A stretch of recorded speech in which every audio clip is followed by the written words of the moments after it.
What's up? What's up? What's good? What's going on? How y'all feeling today? It feels like it's been forever, even though it's been a week. I don't know why it feels so long, but it does. Man, them 7 days, sometimes they go by fast, sometimes they go by slow. True facts. For me, it's been a pretty busy 7 days. I ain't gonna front. So it has been extensive, to say the least. But yeah, okay, we got one person on. How y'all doing? What's good? What's poppin'? What's good? I'm just being dramatic. But how's y'all week been? Before we even get into this particular discussion, because this discussion gonna be a doozy. I ain't even gonna front with y'all. I ain't gonna hold you. What's power? Folks gonna feel some type of way about it. You know what I'm saying? And I'm honestly kind of curious to see to what extent people are gonna feel some type of way about it, because it is a relevant topic. You know, colorism is a real thing, whether you like it or not, whether you feel that way or not. You know what I'm saying? Okay, make sure that shit's straight. But yeah, it's definitely about to be some valid stuff. Let's see. So we got some money on the YouTube. What's power? What's Brizzackin, bro? We doing our usual. So about 15 after, we really gonna get into the main discussion. Yes, indeed. In the meantime, we letting people come on in. People get their links ready, get settled down, get your popcorn or whatever it is you need. Yes, indeed. Yes, indeed. So you can engage and enjoy the conversation. Absolutely. Oh, this shit's still tweaking. Let us know if we sound good. If you can hear us. Sorry, I had to fix that because Facebook be tripping. Let's see.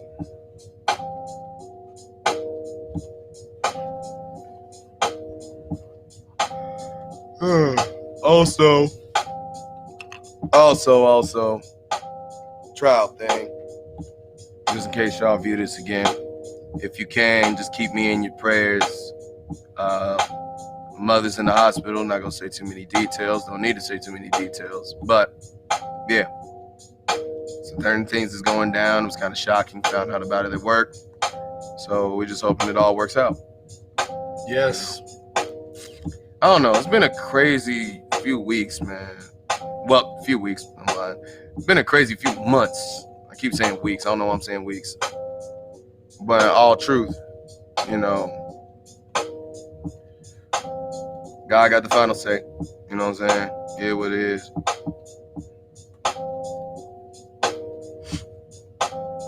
And that's just the truth. Let's see who all in here. Also, for those of y'all who are in the stream right now, we have some new developments. Absolutely. On the internet side of things, we now have a dedicated Facebook page, which this is being transmitted to. Yes. And you might be asking yourselves, if you're already in the group, well, why is there a page now when we already had the group? Well, right. In an effort or an attempt to streamline everything that is Black in a Minute, we decided to separate the notifications in the stream portion, because really people weren't sorry. NeRo messing with stuff. People weren't really getting notified like they needed to. And so we've separated that, and now it's all a part of the actual page. Now, for those of y'all who are still in the group is mainly going to be focused on us having further discussions and talks about these subjects. So there's a group post right now about colorism. Discussion has been started, and I'm going to bring up one of the comments that was actually said under that discussion. Okay. Where the rest of you all who can't make it to the live stream and or can't make it to the audio pod can chime in through typing.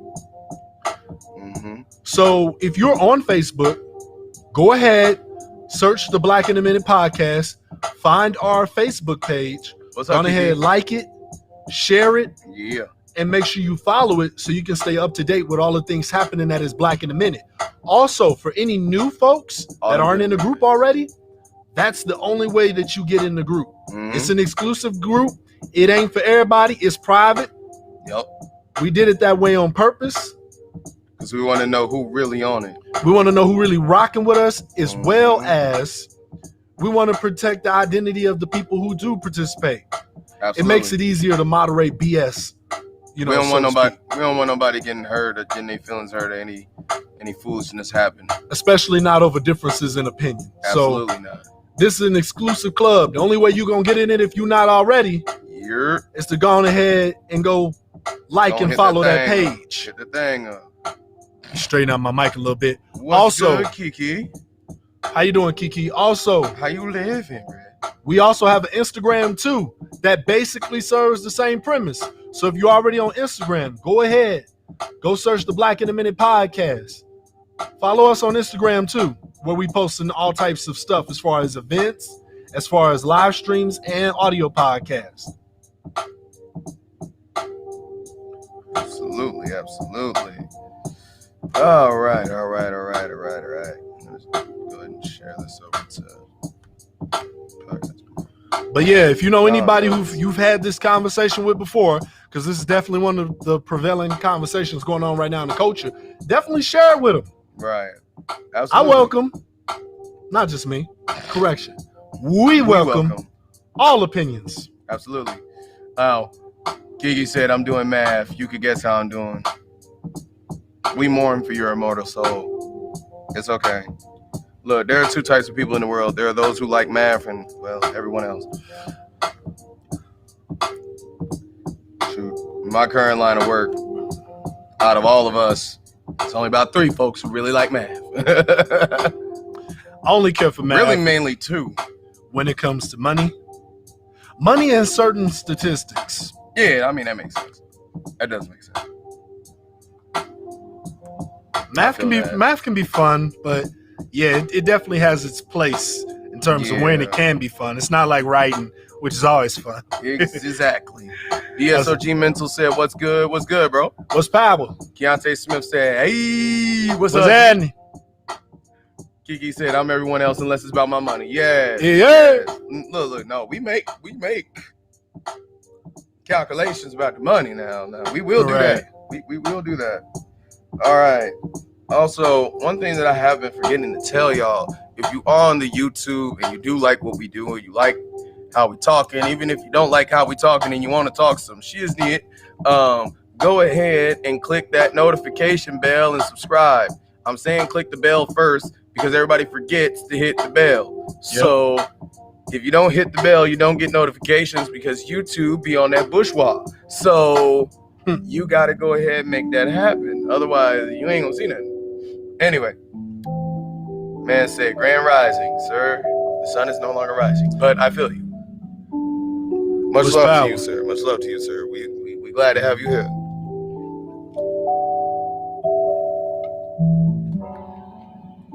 But yeah, things have been interesting. For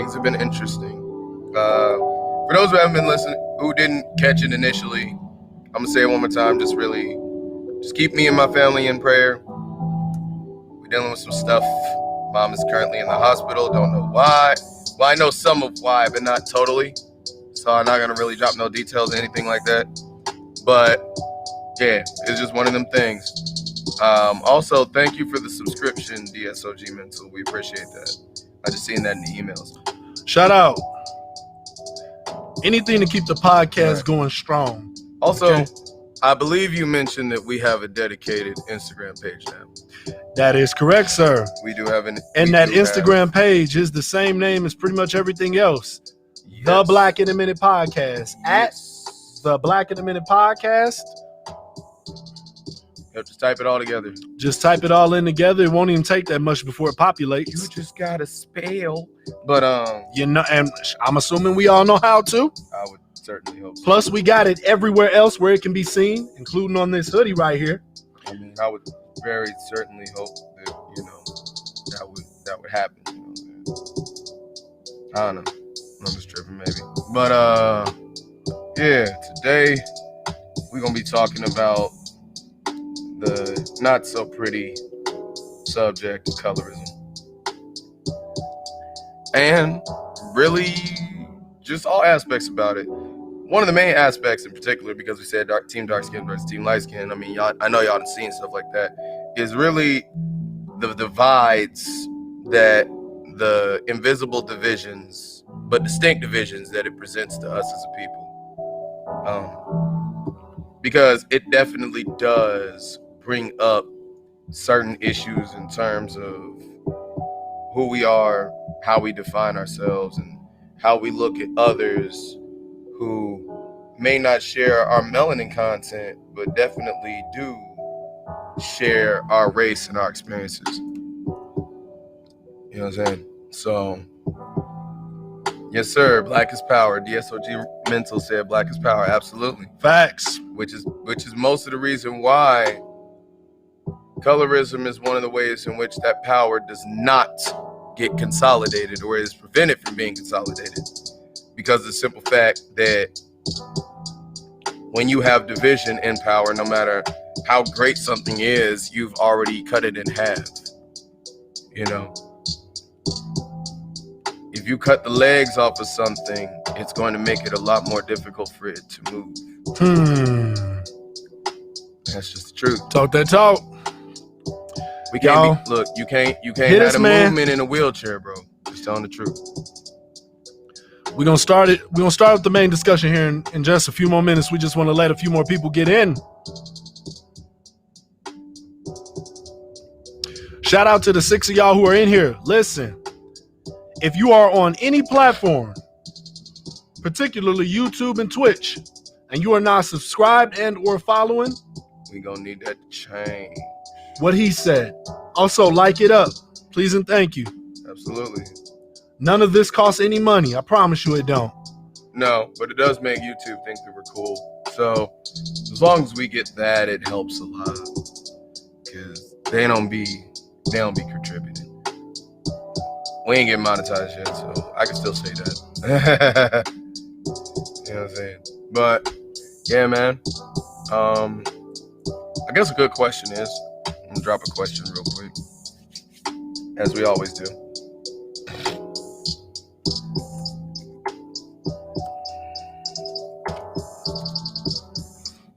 You beat me to it because I was sure about to pose one. Okay.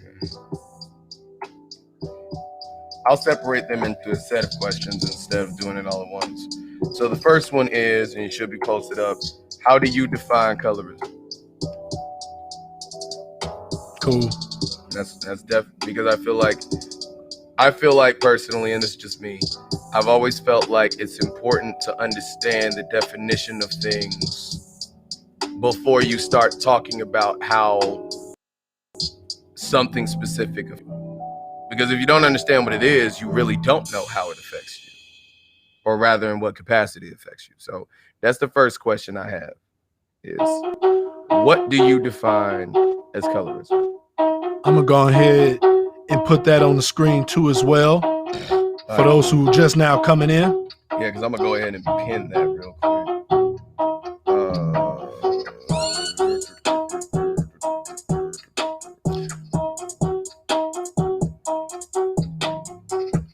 Hold on. Did anybody have any issue being able to pull up the live stream? I know it's pretty simple in terms of using YouTube, but you know, sometimes we have people who come from other places, particularly Facebook and or Twitch. We all able to access the live stream okay? If you can, give us a 1 or a yes in the comments. That would really help us out. I'm trying to pin it, and it's not. I got it on the screen, bro. Oh, okay. Don't even trip on it. Cool. Bet. But yeah, that's the first question. That's an inaugural question. Not sure why I won't let you pin it, but yeah. Yeah, I know. I guess it's just tricky. I don't know. It's kind of weird. I guess because of the way that I got it set up. I don't know. Who knows? Let me see. How many likes do we have? Okay, we got 4. We can get up to 5. But yeah, so G Mental. Still waiting to break bread and talk some issues on the side. No doubt, bro. I mean, like I said, we will get in contact with you. Oh yeah. You know, honestly, things are just busy at the moment. Yeah, things are just pretty busy. Not just with Black in a minute. We're going through a few little changes. Yeah. Not just from the internet side of things. There's actually going to be some structural changes too here in the coming weeks. So stay in tune for that as well. Some rearranging, if you will, and some rebranding, restructuring and stuff. Good old reformatting. Yeah. We got a few behind the scene things that we got to take care of first. We got to clean up house first. But we ain't forgot about you. I'm sure you got an opinion on colorism anyway, bro. Right. So I'm sure this ain't far out your wheelhouse. Right. So hang tight. In fact, we're actually quite curious. I hate that we can't do this through Instagram. I don't know why we can't do it through Instagram. Because Instagram got its own thing. Which is weird because you would think Facebook and Instagram had that link too, but they don't. They don't have that like that for like live, for like the Facebook Live or Facebook Live versus Instagram Live stuff. That part is still separate. They're not very buddy with each other. He said ha deep, and certainly is. Skin deep, in fact. Ha. Right. That's my only one for the day. Where y'all at? Where y'all at? Yeah. Because this is definitely something that we absolutely need to talk about.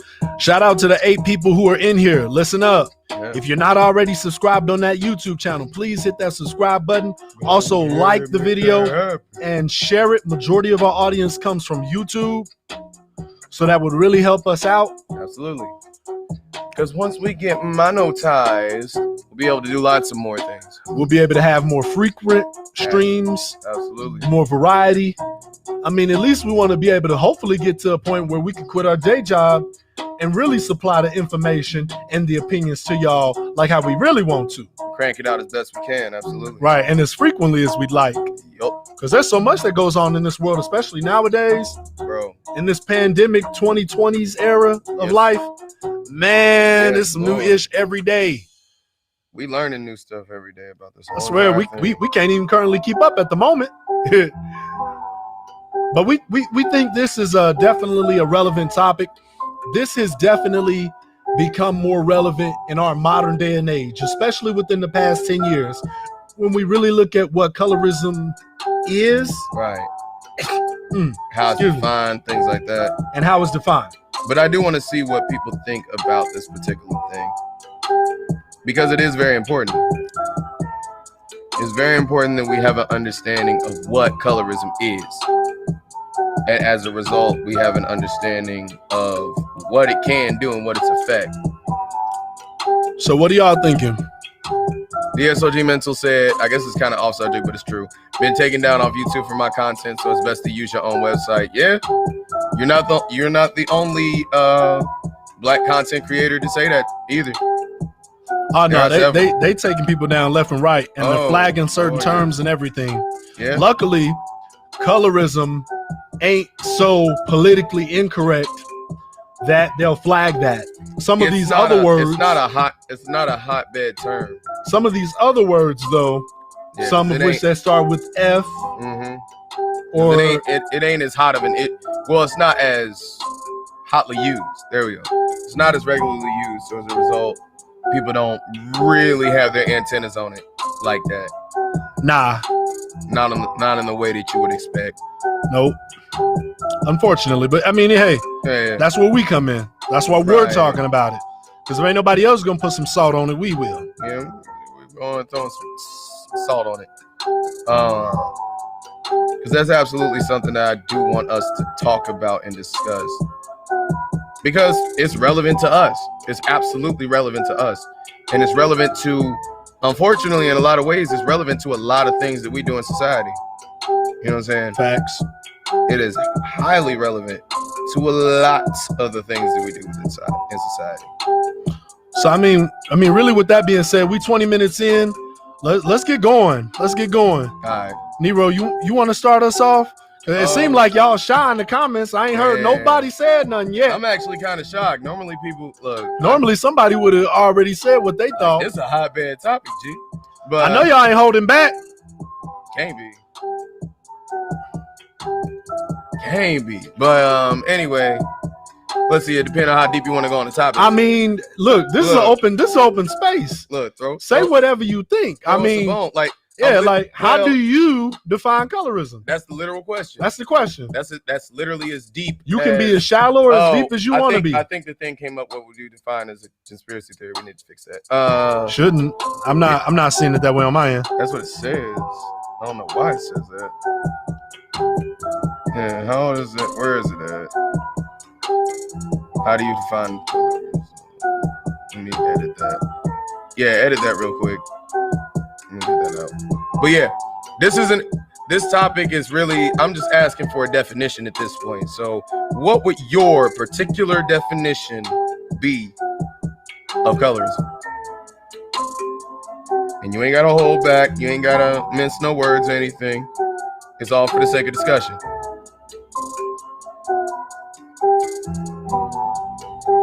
That'll be something we have to I'm gonna hold that.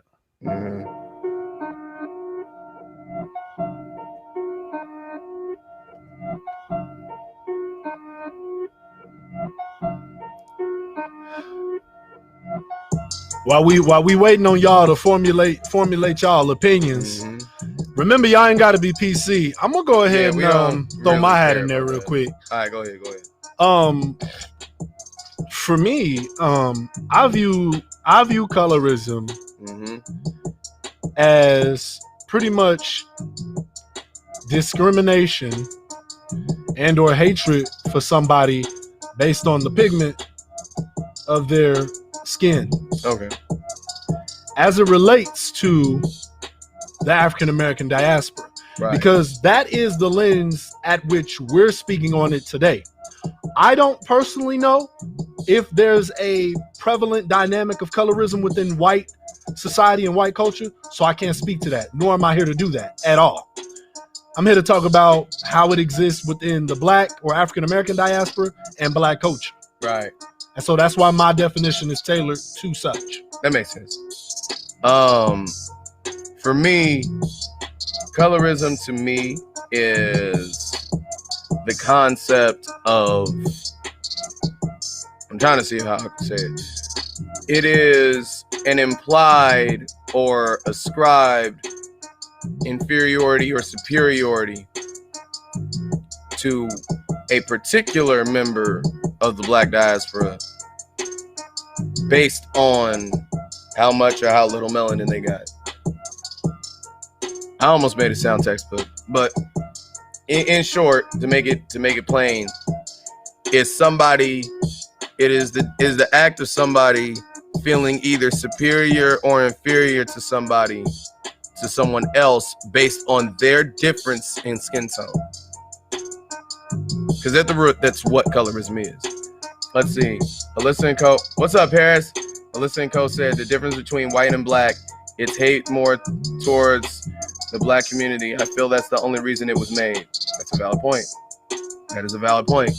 Because yes, it's literally, colorism is defined by the subtle differences in skin tone and pigment and pigmentation, usually defined as the amount of whiteness you possess, potentially, especially in slave culture, and it being implied as something that is big or small.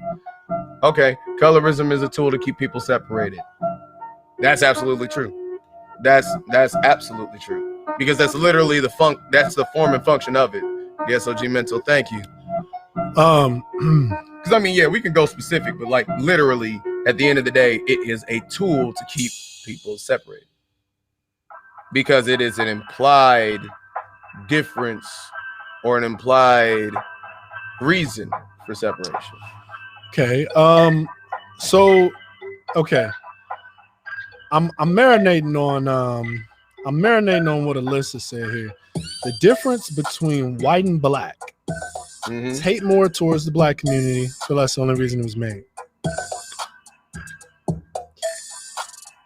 The difference between white and black.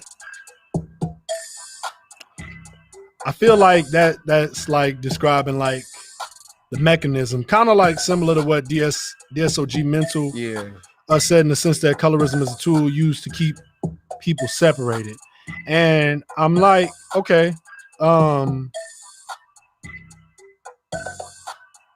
I feel personally, sure.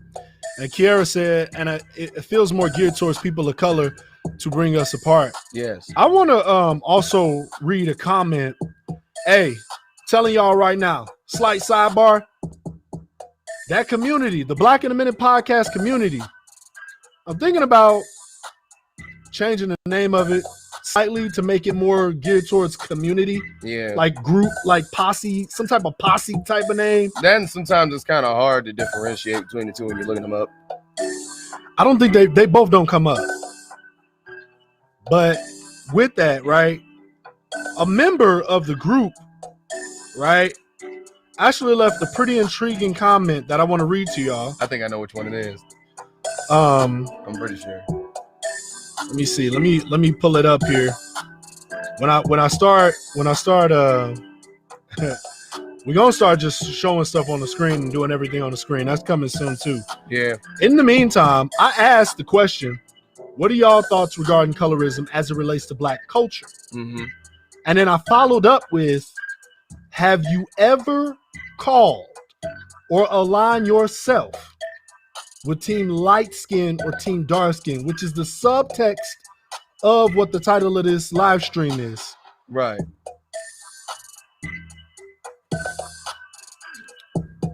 So with that being said, I had somebody comment, shout out to Zach Coos.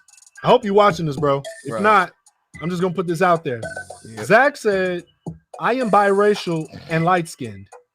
I don't really believe in separating ourselves like that. Right. I live in the Midwest, so we all get the hard R, whether we are light or dark skin.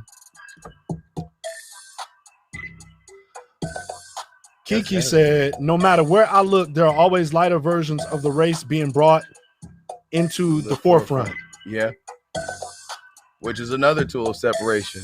Because if you can't self-identify with what's being seen on the screen, but they can still pass it off as being inclusive, then it's a win-win in their way. It's a win-win for the average enterprise and white supremacist, because they can be inclusive but still exclude you or exclude somebody else. You know what I'm saying? Yeah. Another way that we hear people talk about this is generally in relation to the difference between white and Black culture, yes. But lack of representation is usually what people say, right? Here's my thing. I like when we had these discussions, especially on these more larger societal differences amongst people. I like hearing what people think in terms of what they define these things as well as where they see it. Because I understand, I'm with a lot of y'all. Yeah. I feel like it's a tool to separate us. Absolutely. But in the same token, let's talk about what it is too. Right. Because it's important that we also highlight what it is, because besides it being a tool, what it means when somebody brings that out. I've never been called it, but I'm sure there's people, you know, that identify as Black or African American. Right. That either know somebody who was called a colorist. Right. Or something to that effect. Somebody who should have been defined as one. Right. Or somebody behaving in that manner. The SOG Mental says that's why we as Blacks can't come together as a Black community because of colorism.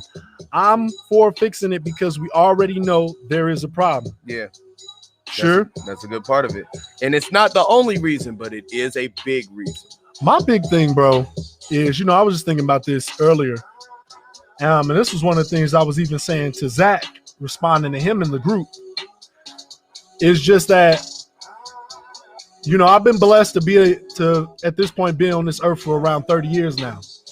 And with that, growing up, I never heard that term. And I understand we live in a very forward-thinking, or so we think, forward-thinking society. So we're very quick to formulate terminology for these different dynamics that exist within, you know, culture. Yeah.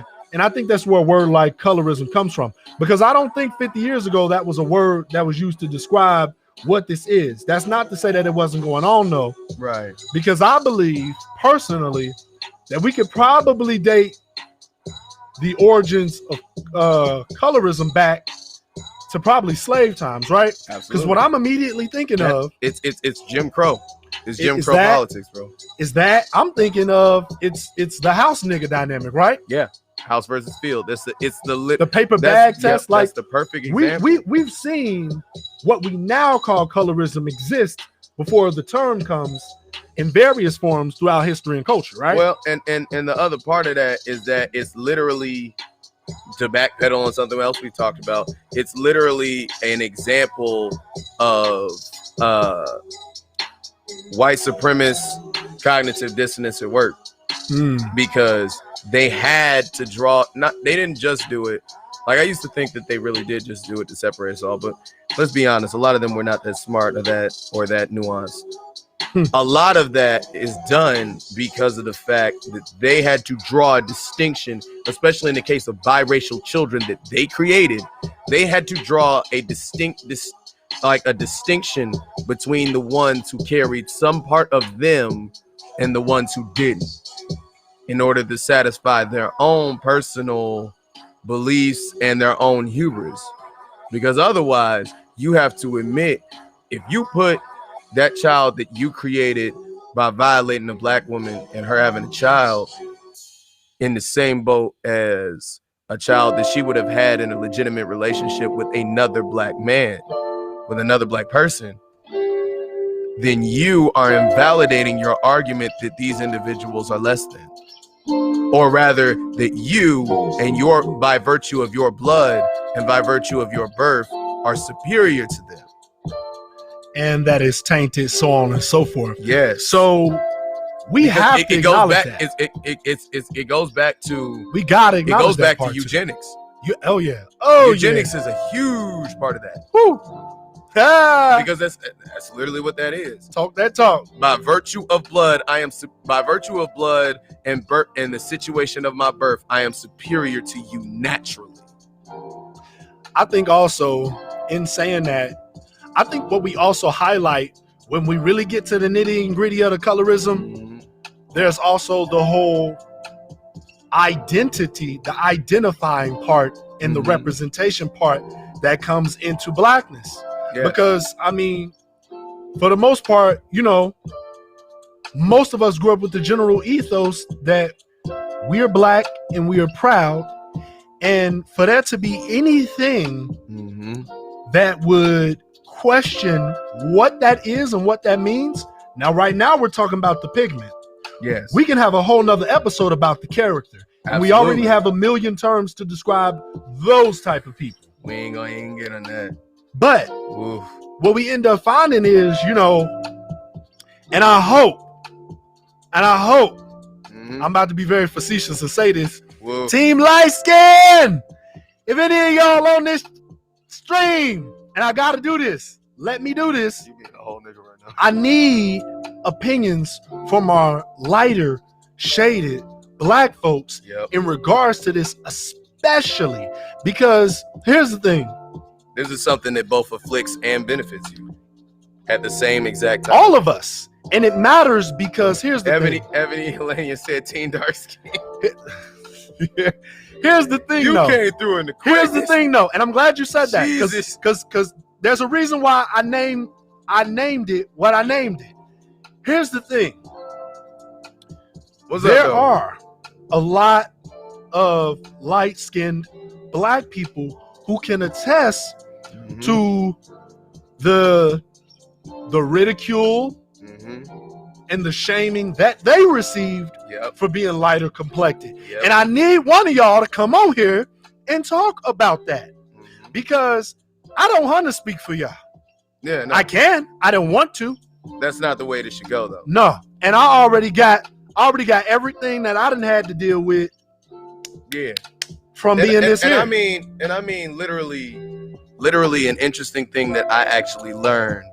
Ebony said, "Let me get on."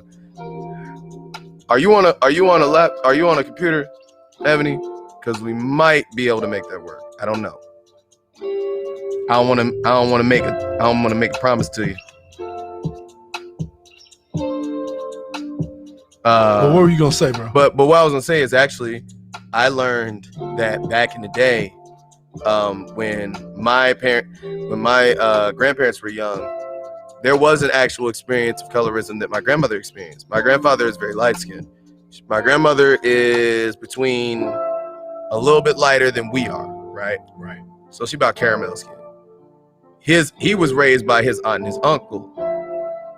His aunt, both his aunt and his uncle were dark skinned. His aunt was darker than we are, but she was what we would define as a colorist because she had no issues with my grandmother dating my grandfather. But she slowly started developing significant issues with her when they got married, and even more so whenever their children were born. Because in my family on my grandfather's side, if anybody from his generation had kids, because all of them were light skinned, if they had kids, 9 times out of 10, if they had 2 kids, one came out dark and one came out light, and it was distinct, and it was very distinct between my mother and my aunt. And she gave preferential treatment to my aunt because she was lighter versus my mother. And y'all pay attention to what NeRo is describing, because that I know a form of that. Yeah, and the thing about the form that he's describing is too oftentimes the first place we love to attack when it comes to colorism is the white culture side of things, right? And the white supremacist viewpoint. But just like with many other dynamics, if we succumb to the dynamics, then we also perpetuate them. We can talk all day about how colorism exists within Black culture. And that's more so what tonight's discussion is about, as it relates to Black culture. Because there's definitely time and there will be room to talk about it from the outside looking in. But let's look all around us. Let's look at our family members. Let's put the magnifying glass to our own skin. Right. And let's talk about us. Okay, DSOG, let me give a listen, Cole, because I did miss hers. She said, yes, I was bullied for years for being light-skinned from the PLC community. Yeah, I can believe it. And I don't say team light-skinned, though. I don't. That's just me being facetious. Yeah. Ebony said, I was raised around all light skins. I literally have so many good points to prove. Look, hey, and like I said, my particular family, we run the range. There's some that's just as dark as me, and then half of them is lighter. And that's how that works. It was to the point that actually my grandfather had a younger brother, and he ended up having a child with a white woman, and his brother was lighter than he was, right? So their daughter actually used to come up and say, who was that black man with my dad? It's like, and my grandma would be like, that's his brother. And she legitimately couldn't process that. Because she never, she didn't process that. Representation, man. Yes, because representation what you matters. are around and what you see, it changes your perception. It'll mold and shape your experience. Yes. And like I said, when I say team light skin versus team dark skin, the reason why I put that in the title, for those who don't understand, last decade primarily, and a little bit of the late 2000s, you notice, especially if you ain't that old and or was either in high school or college, or if you paid any bit of attention to pop culture. Oh, Lord. Okay? And the thing was, I'm already knowing. That was a thing that was going on. Yeah. If you missed that whole team light skin, team dark skin thing, you wasn't paying attention or you were that much older. Look, I promise you that was a real thing. You missed something. Kiki said, I feel white people put the narrative out there about being lighter is better. Yes, there were because you even see where they're using skin bleaching cream in certain African countries. They're enacting this thing to make you feel like it. And we're not the only ones that experience colorism, even though it's most poignant amongst us as black people. If you see, there was a whole series of Indian commercials that we saw in a class of mine where literally they created whole narratives around this skin brightening cream where the woman was only ever happy when she made herself lighter. So this is a worldwide issue. it hits us the hardest because there is a large distinction of skin tone between us. But it is a worldwide issue. It's definitely. I will definitely say that it's definitely worldwide. I'm gonna try and see if I can get some of y'all connected because I gotta find this freaking link. What's going on? I'm gonna try and test out the link. Let me see if it'll work.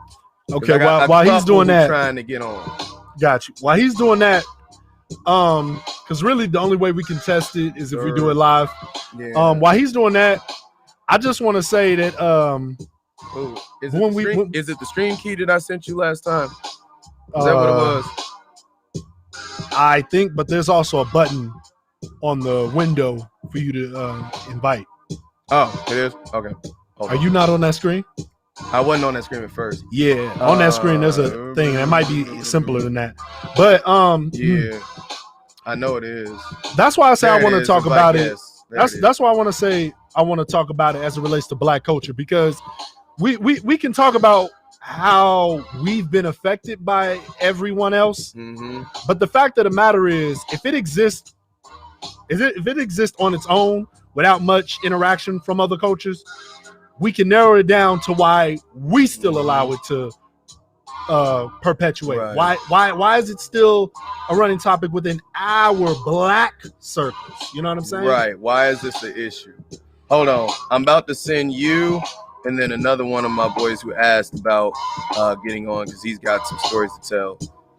The link, and it actually kind of works out because y'all are on either side of the spectrum, so this should be interesting if it works. I'm gonna read the comments while you're doing that. Dark skinned is frowned upon worldwide due to programming and conditioning. Look at the toys and Barbies when we were younger. It wasn't as diverse as it is now. Look at the cartoons, Disney movies years ago. It's been programmed, and that's understood. And I personally, I get that. And I feel, though, like I'm definitely of the variety of solution-based. Yeah. So for me, right, when I understand the symptoms of something, my next goal is, well, what can we do about it? At least on our at least on our end to mitigate. Exactly. Before you finish that, Paris said, because she sent a series of things. I already read it. Oh, you read it all? I just read it. Yeah. Hello? Yeah, bro. Told you I was gonna read the comments. No, I'm sorry. I was just trying not to leave stuff out. I'm tripping. Did you? I sent the links. I'm gonna see if it works. We gonna see if it works. All right. While we're still gonna keep the conversation going. Yeah. Nero's trying to get some people in. We're gonna try to get this going. Because we tried it with ourselves, so we know it kind of works, but we'll see if it works. Because really the only way we can test it is during a live stream properly. Yeah. But yeah, I mean, definitely. You're right. It's definitely been programmed into the psyche of people, right? Yeah. We got that. But now, what do y'all think we can do about it? Right. Because there's got to be, of course, there's something to do about it. And the reason why I say that is because I don't even think it's as prevalent as it was last decade. And I know this decade is just starting. Right. But I swear there was a period of time where I felt like I heard these dynamics being played out like every other day, like a person getting shot every other day. It was like that rampant in the news. It's a tool to water down the Black community. What's up? You didn't do yours on your phone, did you? Do what? You tapped in. You tapped in through your computer, didn't you? I don't remember. Because apparently it's not working for the phone. What happened when you try to do it on the computer? It works on the computer, but the person who is using it is trying to get on. Was trying to get on their phone. So I'm wondering. The link should work. It should just be a regular link that take them to their browser. Right. I'm wondering what's up. Let's see. Paris said DSLG Mental said it's a tool to water down the Black community. That can definitely be said. Paris said, learn to love yourself, honor yourself. When you live and honor yourself, it will reflect on others, educate yourself. You know, absolutely. We live in a day and age, Paris, because I wholly agree with you, and I rock with all of that, because I'm on that myself. And I try to tell people that too. But you know what I've come to understand is that when it comes to group think, yes, you have to apply group-like principles, meaning these have to be broad things that generally everybody will do and want to do. Right. Because, you know, as much as we can teach about self-love, and that's ultimately the key, typically people lack the accountability to want to do the self-work, right?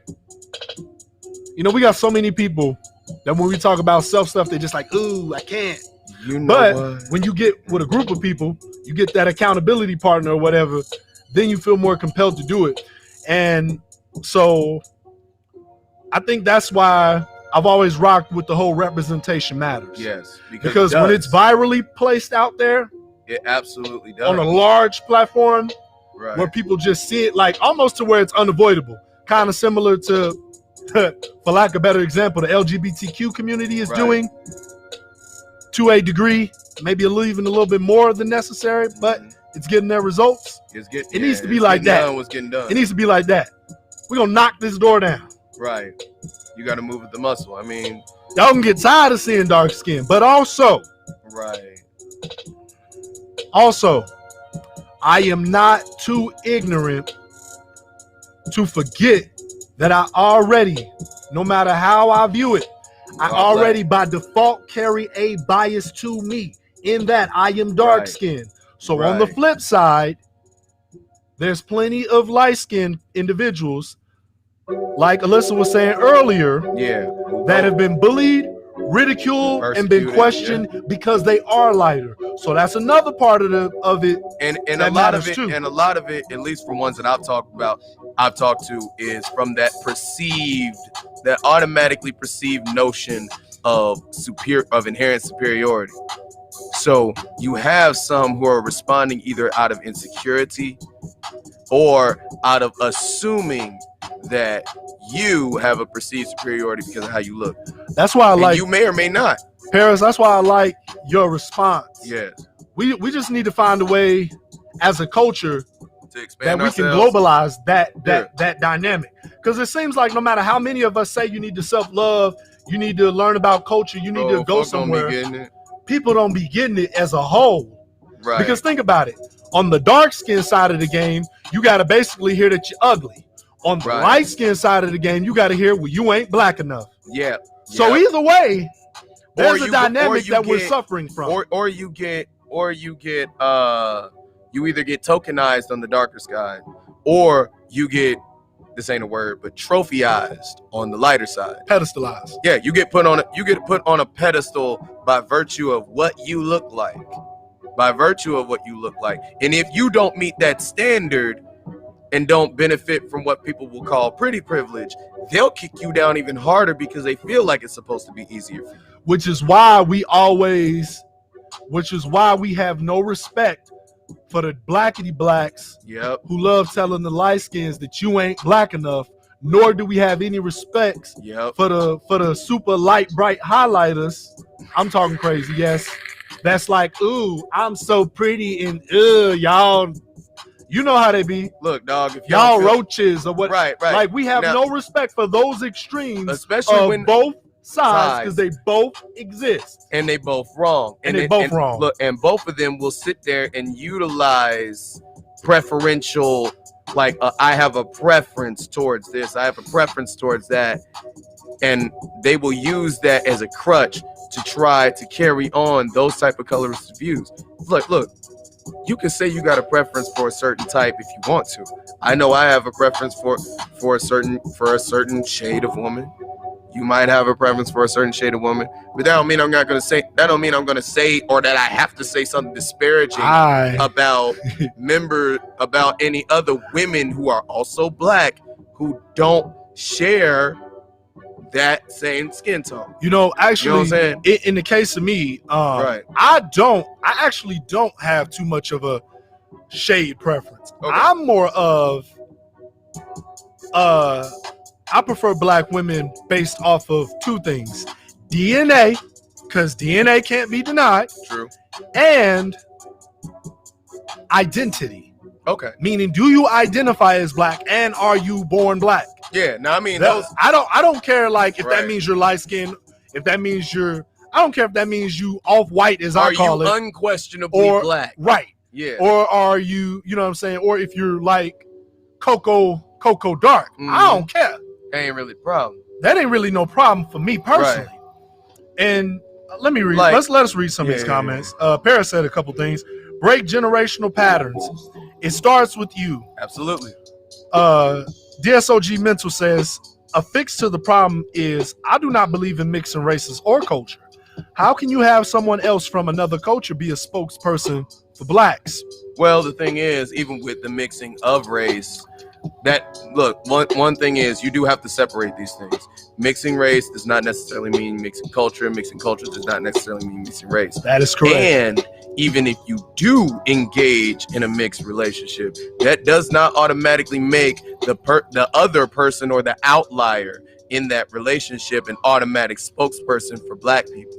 That is a bad preconceived notion, and that has been used in certain cases. But that's something that it's definitely a dynamic though. DSOG, you definitely got the It's one of those. My best friend's black. Yeah, they definitely do exist. Or they play the angle of I only date black women. Okay, that's nice. My boyfriend is, my girlfriend is. Okay, but that doesn't mean that you really have a veritable opinion of black issues or what black people go to. If you're not of the black diaspora, you just ain't.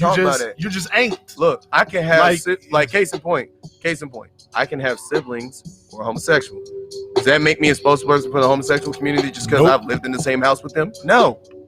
Because I still don't understand anything about it by virtue of me not being that. And here's my thing about culture. Culture culture in essence is our way of life and how we interpret the things around us. Right. So with that being said, there's really no 100% pure black culture. Right. We are a diaspora. We've been exploited. We've exploited other cultures. Yep. Multicultural is a thing for a reason. Pop culture in itself is all culture. We all contribute to what is pop culture, regardless of what race or ethnicity. Period. And regardless of what flowers they'll give us for it. Hold on. We all contribute to what is pop culture. My bad. I'm tripping. I was trying to fix something. Anyway, blame NeRo. Leave me alone, bro. But anyway, what I was gonna say is the thing about culture is that we've all taken certain things from cultures. Yeah, we have derived a lot of culture is derivative at this point. Yes, there are certain things that you can directly attach to the black community. Like you can have Hispanic cultures and Latino cultures that do derive certain aspects from African culture. That is very true. But culture is derivative by nature. Even though there are certain commonalities that do exist unquestionably amongst all black people in the diaspora, the fact that we are a diaspora is something that we cannot ignore. And with that, I'm glad you said that even though there's you were talking about the culture mixing and stuff, we have to be careful with that too, y'all. Yeah. Let's be careful that what we're not doing is taking things that are stereotypes and attributing them culture labels, because I see a lot of that too. Yeah. So like when we talk about culture, right, if we're including those things, let's not make this one of those situations where, okay, if it's something that we are proud of, then it's culture.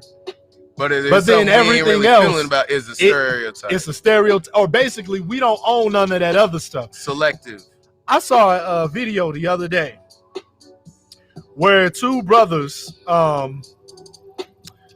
was arguing because one of the brothers got mad because one of the brothers said that black culture is trash. And other brothers like, what you mean black culture is trash? Because basically what his point was to say black culture is trash is pretty much saying throwing away a lot of things are trash. Throwing away everything in essence of blackness is what his point was. And it made me think about what we're talking about here, because here's the thing, man, when we talk about colorism, we basically are also having a culture conversation too. When we talk about what it means to be represented as a dark-skinned individual in pop culture, because that's mainly what we complaining about. representation in pop culture, and how our lighter counterparts get more representation. Right. There's a lot that comes with that. And even when we look at it from that perspective, that's a select few. Right. We know, when it trickles down to the day-to-day people that you do know. Right. Like I was saying, a real experience that a lot of lighter people experience is discrimination due to their lightness. So a lot of people invalidating their blackness on a day-to-day basis just because of that. Right. So imagine when white America, for example, chooses to use them, right, the lighter complected people, as a spokesperson of blackness. Yeah. Now we see what's happening there, right? Right. Now there's a pedalization. I'm not even saying it correctly, but now that lighter person is being put on a pedestal to feel important, beautiful, and black. They're essentially being tokenized. Right. And tokenization now, right. And the biggest thing about this is that when you want to talk about the concepts of co-optation and things like that, because that's really what I think you're getting at, DSOG, is co-optation. That's the issue. It's not necessarily the mixing of race and culture. It is co-optation. It's whenever movements that are purely black-based are co-opted by white sources and are manipulated and twisted away from their original mission into something that is more palatable for white audiences. That's literally what that is. You know, me visiting other countries, every place I've been, in fact, they all have African culture embedded in them that is hidden from where it comes from. Yes, that is very true. Yeah, and we know we done circumnavigated the globe. Yeah. So that there's a touch of black culture everywhere. But see, that's the thing. It's the beauty of being a diaspora. And not only that, we moved. We migrated. We circumnavigated the globe. So we never stayed in one place. So we were never locked down. We were never truly locked down in any one place. So we could never truly, even in this modern day, when you really think about the logistics of that, we never had the opportunity to lock down our culture in a way that would allow it to not be co-opted by everybody else. Right. So it's become everybody's culture. And that's the biggest thing. It sucks. Co-optation is one of the worst things that can happen to any movement. Because, it brings us back to a cultural appropriation conversation, right? Because now we're like, well, now we got to pick and choose when we have a problem with it. See, now that's what happens. Now we're picking and choose. Like, I remember people was mad at that Halsey girl, or Halsey, however you say her name, Halsey, because she got like some box braids or something. And a lot of people were mad coming at her, and she was like, well, wait a minute. I'm biracial. My dad is black. Right. How y'all gonna tell me that I can't get this hairstyle? Because most of them were just saying that she just wasn't black. Or there was only a few people who were smart enough to know that they personally felt that she wasn't black enough. It's that it's phenotypical. It's whenever you're looking at the difference between phenotypical blackness versus genetic blackness. Right. Genetic versus physical for those of y'all who are the phenotypical. But like, if you don't, I don't know, and maybe I'm alone in this, but I got like this sixth sense, I feel, Nero, where like I can see the biracial, for lack of better articulation.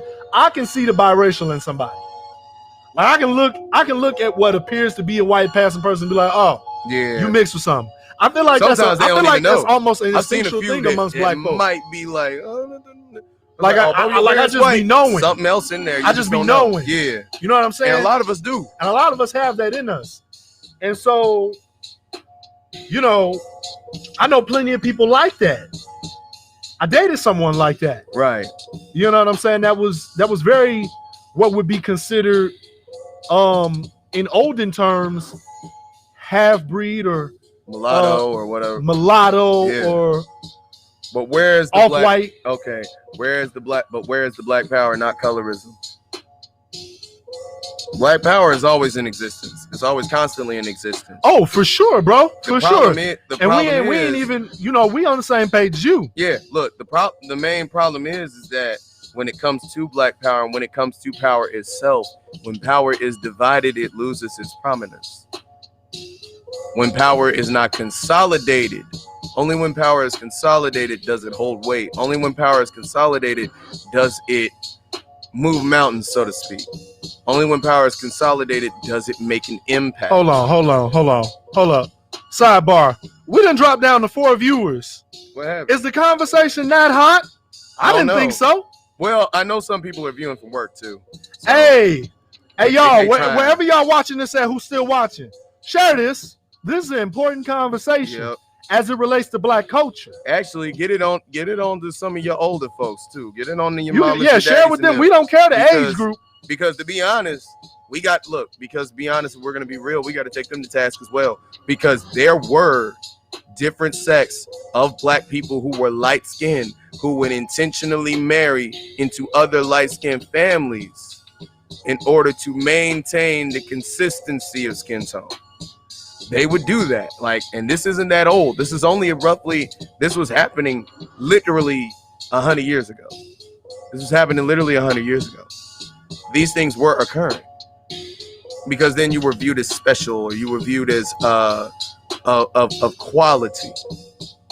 You might even be viewed of quality behind closed doors by white folks, but it was always behind closed doors.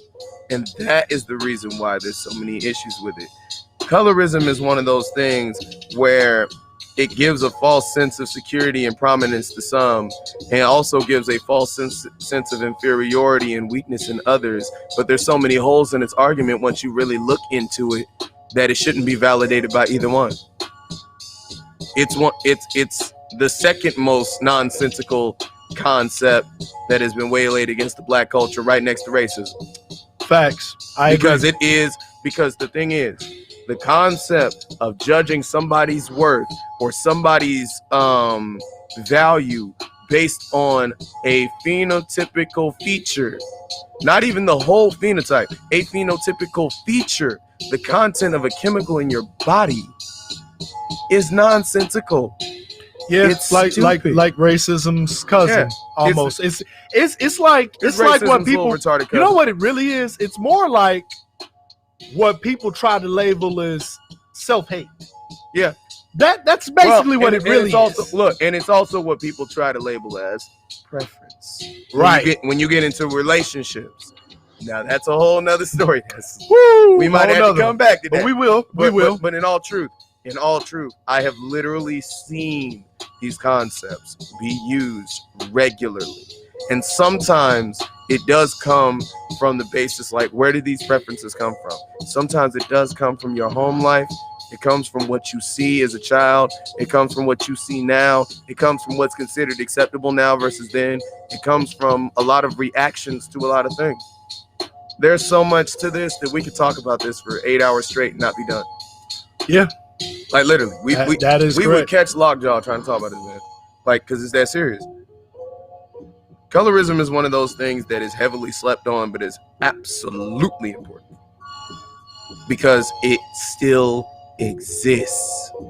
Facts. And it's one of the many best kept secrets of black culture, of American black culture, especially, because we can speak about other culture, but we know specifically American black culture. Yeah, and a lot of dynamics play out differently overseas than they do here in the United States. We're definitely something else over here in the West. Mm-hmm. If you know, you know.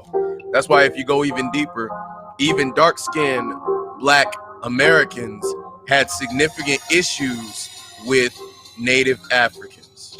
Oh, yeah. And that's been an ongoing thing. Yeah. And they would even say, and they would utilize certain disparaging terms about them. And black people from the islands, too. Yep. And at the same the time, Jamaicans and the Haitians. And at the same time, some of them had those same feelings about us. Yep. Some of them come down here because they perceive our women to be easy and to be uncultured.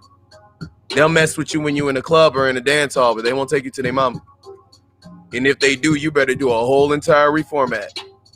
It is a lot to it. It's a lot to it. And some of that is not based on the basis of our color, because some of them just as dark as we are, we just as dark as they are.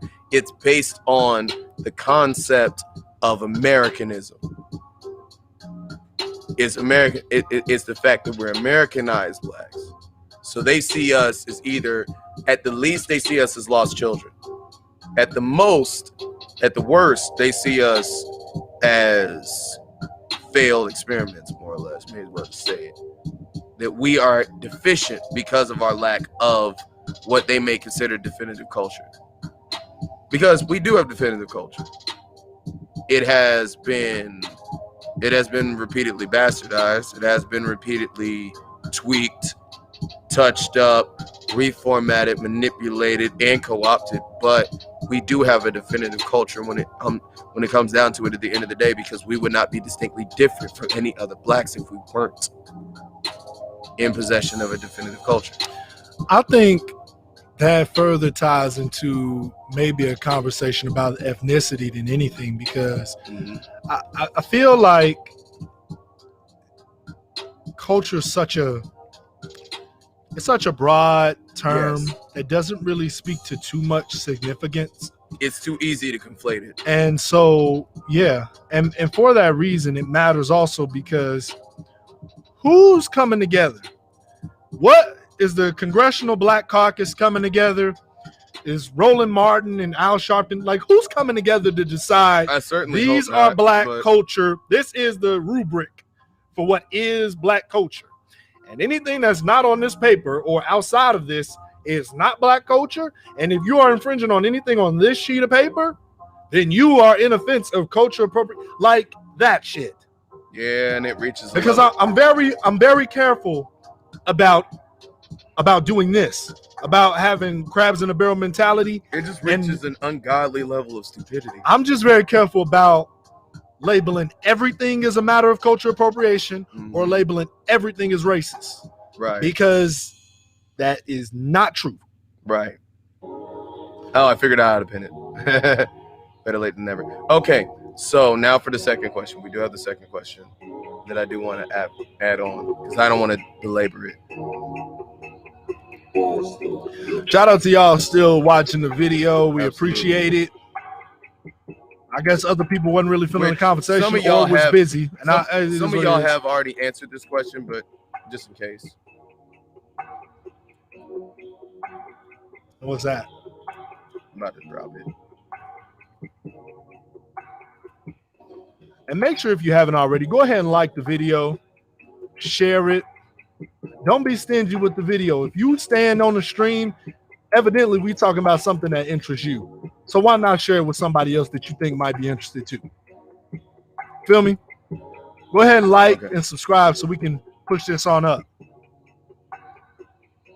So the second question is, and I'm about to pin it as well, because I'm about to bring that up real quick, is in what way have you or someone you know been affected or afflicted by colorism? Why does it keep doing that? That's weird. Hold on. What's going on? Nothing. Hold on. Let me see if it's popping up that way on this other thing. Okay, it's popping up right. It just keeps looking wrong on mine for some dumb reason. Anyway. I wonder what that is. Yeah, it probably just didn't reload. I probably need to hit the reload button somewhere. But yeah. You care to answer? Me personally? Yeah. And it can be either you or someone you know. No, I got a personal one. Okay. It's happened a while ago. I remember this chick was talking about dudes one time. Chick I knew. And she made a comment about liking brown boys. And I was just like, because immediately my ears perked up. I was just like, that brown is an interesting way to describe black. I'm pretty sure what's being described is black. So I asked, I was like, when you say brown boys, what do you mean? And what she really was talking about was lighter skinned men. And basically how that was what she was into. She just didn't say light skin. She said brown. And I was just kind of like. So she had a specific preference. Yeah, but it was just interesting because I was just like brown. When I think of brown, yeah, that goes a different direction. Naturally, I think of my skin color because it is brown, right? Right. Like if I'm being technical about it. So that was kind of different for me in the general sense that, I didn't know we was describing light-skinned men as brown, and that brown boys was just the thing and in and everything, and anything that wasn't that wasn't really her cup of tea. Right. She said it nicely, but it was more like, and it wasn't nobody I was trying to talk to or anything. It was just somebody I knew that I overheard say that, and I was just like, what does that mean? What are you defining that as? Right, and what difference does it make? Right. What's your metric in defining that? You know what I'm saying? Because I'm just like, well, what about, so would you consider this brown? Right. No, I mean this. I'm like, so is this so not? You need to clearly define that. It's like, nah, not really. I prefer. I'm like, okay. I was like, okay. I'm like, is this too dark or like, I'm trying to understand. I'm not trying to accuse. No, you're just trying to I'm trying to understand the logic. You're trying to figure out what her definition is. It's like, yeah, that's just too dark for my take. I was like, okay, all right. I was like, okay. All right, cool. Different strokes for different folks, I guess. Right. But I was just like, we got to be careful of that, people. Your preferences, that's cool. But your preference should not be at the detriment of others. Right. If your preference is, I like this pigment or this shade or this race for that matter. Right. Because, of and then insert, well, darker skin this or lighter skin that be, and then it might be a whole different conversation. Right. Depending on what you're following that up with. I mean, it's already problematic if we're being honest, just by you typecasting all of those particular people based on the shade of their skin to be a way. Like you've already fucked up the statement. It's already a little muddled there. But yeah, like if your reason for doing stuff is because you don't like the way, you think that all other people of this variety be, I don't know, that sounds a little Yeah. That sounds like some fuck shit, and ain't nobody with any decent self-respect for themselves gonna take that sitting down. No, not unless they think that they're gonna benefit from it. And sometimes that's the issue. Right. Sometimes that's the issue, is that somebody stands to gain from it, even in a temporary or temporal I'm glad sense. you said that. Yeah. Whoever you're talking to fits the narrative. So it's okay for you to say it in front of them. You feel comfortable to say it in front of them. Right. And they ain't gonna check you on that shit. No. Anytime you say that we peep like that shit going on, right, check it. Shut it down. Check it at the door. Shut it down. Because here's my thing. And if they being disrespectful. If a person just be like, hey, this is just what I like, and they don't go that far with it, you can let them do their thing. Let people rock how they gonna rock. But if they saying some fuck shit, right, call them on it. And that's the main thing. It don't matter if it's your friends neither. Right. Call them on it. Look, disrespect has no place in preference. Nah. Let me say that again. Disrespect has no place in preference. Absolutely not. Because I could have a preference towards something, but that don't mean I gotta hate on it. I can have a preference towards like pepperoni pizza, but that don't mean I gotta say that sausage pizza is trash. Okay, I can have a preference towards vanilla cake. I'll say pineapple pizza is trash. Sidebar. Go ahead, Tom. You toppingist. Anyway, but literally though, I can say, like, case in point, I can say that I like Nissans, but I ain't gonna sit there and say that like Dodges are trash. Right. I like Nissans because Dodge is just trash, and so is Toyota. Like that's what? Not. So you don't like Nissan for Nissan. No. That also communicates that too. Remember that when you say that, it's basically wrong reason. It's basically a backhand compliment. Yes. You're literally not liking what you like for what it is. You're liking it for what it's not. I just came up with a new definition off of that. I'm gonna see if it actually exists. And it's basically benevolent colorism. Kind of learned this just you are term splicing, sir. Yes, sir. Yes, hyphen. sir. Yes, sir.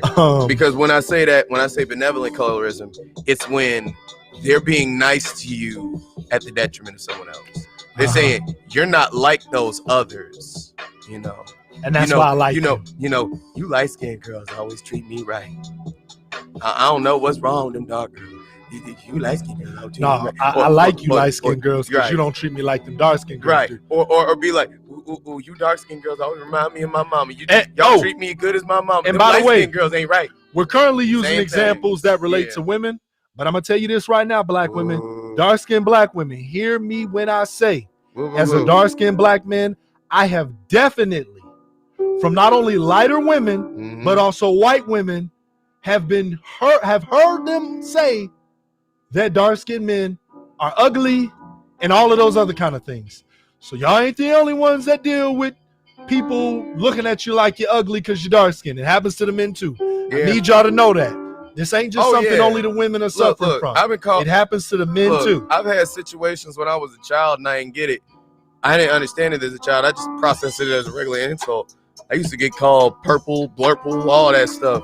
You know what I'm saying? Look dirty. Don't go out into the sun too long. And here's an interesting case of colorism that I didn't realize was colorism, and I don't even think members of my family realized was colorism.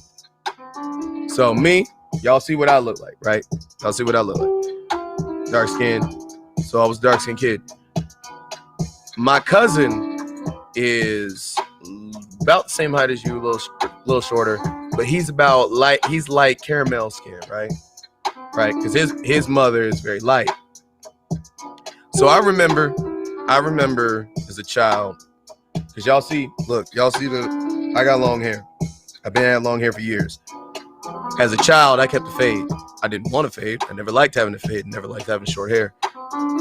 My cousin would get his hair braided. We would literally take him down to get his hair braided and everything. And at the time, he didn't necessarily live with us yet. He was still staying with his mama. Either that or his mom was still financing it. So I would ask, naturally, because you're a kid, you know, why can't I get my hair braided? And they'd be like, well, we don't like that type of style. It's like, okay, but he's getting his done. Like my grandparents would tell me, it's like, yeah, we don't do that. He's like, yeah, they don't need to have that on the boy. I was like, okay, well, he's doing it and he's a boy. And he's older than me. So what's the issue here? And she goes, it's like, well, his mama pays for it. So legitimately, I was not truly allowed the opportunity to grow my hair out until I was in high school. You know what I'm saying? And that no matter how light you perceive that, pun not intended, no matter how, simple and basic you perceive that is a form of colorism, because you're perceiving his hair to be more akin, his hair and his appearance to be more in line with having long hair and having braids and having other hairstyles than mine, where it should be preferred that I keep my hair short. You're talking about like the traits that we also those traits that are automatically associated with the pigment of the skin. Remember, dark, nappy, light, fine, good, curly. Look, and the truth is, I done seen both on both sides. Yep, they exist. Look, because honestly, look, when I get my hair right, you see the snapback. You see what it is. I just gotta keep it on. Look, Paris said, I don't like when people say they don't want to stay out in the sun too long or else they get dark. Yes, that's another vitamin D is everything. You're right. And a lot of black people are vitamin D deficient. Yep. I like you need at least 30 minutes of sun a day. Yeah, I like that you brought that up, Paris, because that's very true. And you got a greater defense comparative to everyone else to that same sun. Yes. And the simple thing is, you literally did used to hear people say that. You used to hear people say that. It's like, man, don't look. They try to say it as a joke. Don't stand outside too long. You're gonna get too dark. We ain't gonna be able to see you outside. Like, come on, bro. Like, and it was little things like that. It was things like that. The little subtle comments. Even the concept, like, cause it took a while for the older people in my family to accept me having longer hair. And when I even grew my hair out, it was cool when it was a fro, but even then they tried to find ways to cut it down. They tried to find ways to trim it and shape it up and everything, and it always used to get on my nerves. So when I wanted to get my hair done, I had to pay for it. I had to take care of it myself. I had to find a way to get it done, which I'm not mad at because it made me appreciate it, and it made me learn to do my own stuff. So that way I ain't got to pay nobody. I just got to get the products. But at the same time, that concept of you having to do more in order to emulate a look that was automatically acceptable to another member of your family, i.e. your cousin, because you look phenotypically different from him, and it was perceived, not known, perceived that your hair grade and your hair texture would look different, would look significantly different from his. You know what I mean? My own mother, who is dark skinned, just as dark as me almost, used to make jokes about my hair, about especially when it was in a fro or when it was out. There was a long time where, as a teenager, I didn't walk out of the house unless my hair was at least in a ponytail. I never wore my hair out because once it got long to a certain point, it didn't fro up traditionally. It hung down, right? So it looked more ununified, unkempt, blah, blah, blah, whatever you want to call it. So I used to keep my stuff tied back because there was one time that I did, and I actually had jokes said towards me and different things said towards me. And I know it was meant in fun, but the thing is, that's why we have to consider what we're saying to our kids, what we're saying to other people. Some of these jokes hurt because we don't realize what we're actually doing to the psyche of those that you're directing them at. My favorite expression is there's truth in every joke. Yep. And I say it so much. Absolutely. M. my witness. I say it so much. Mm-hmm. There's truth in every joke. Because that's where the pit of jokes come from. Mm-hmm. Us making light of true realities that we don't really want to talk about. That we really don't want to address head on. Mm-hmm.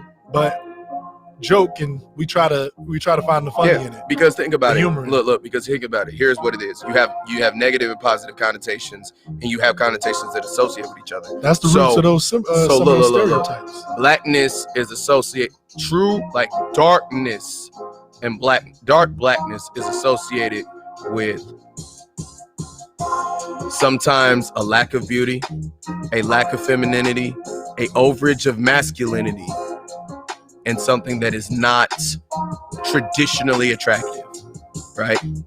Lightness is perceived as beautiful, attractive, acceptable, and fit and more feminine and less masculine. So then look at the connotation with that and braids, and like getting braids, getting cornrows, getting things like that, getting your hair done. That is perceived as what? Something that is pretty, less masculine, more feminine. I mean, look, hey, for anybody watching at home, I mean, it's not in 4K. It ain't in 4K or anything.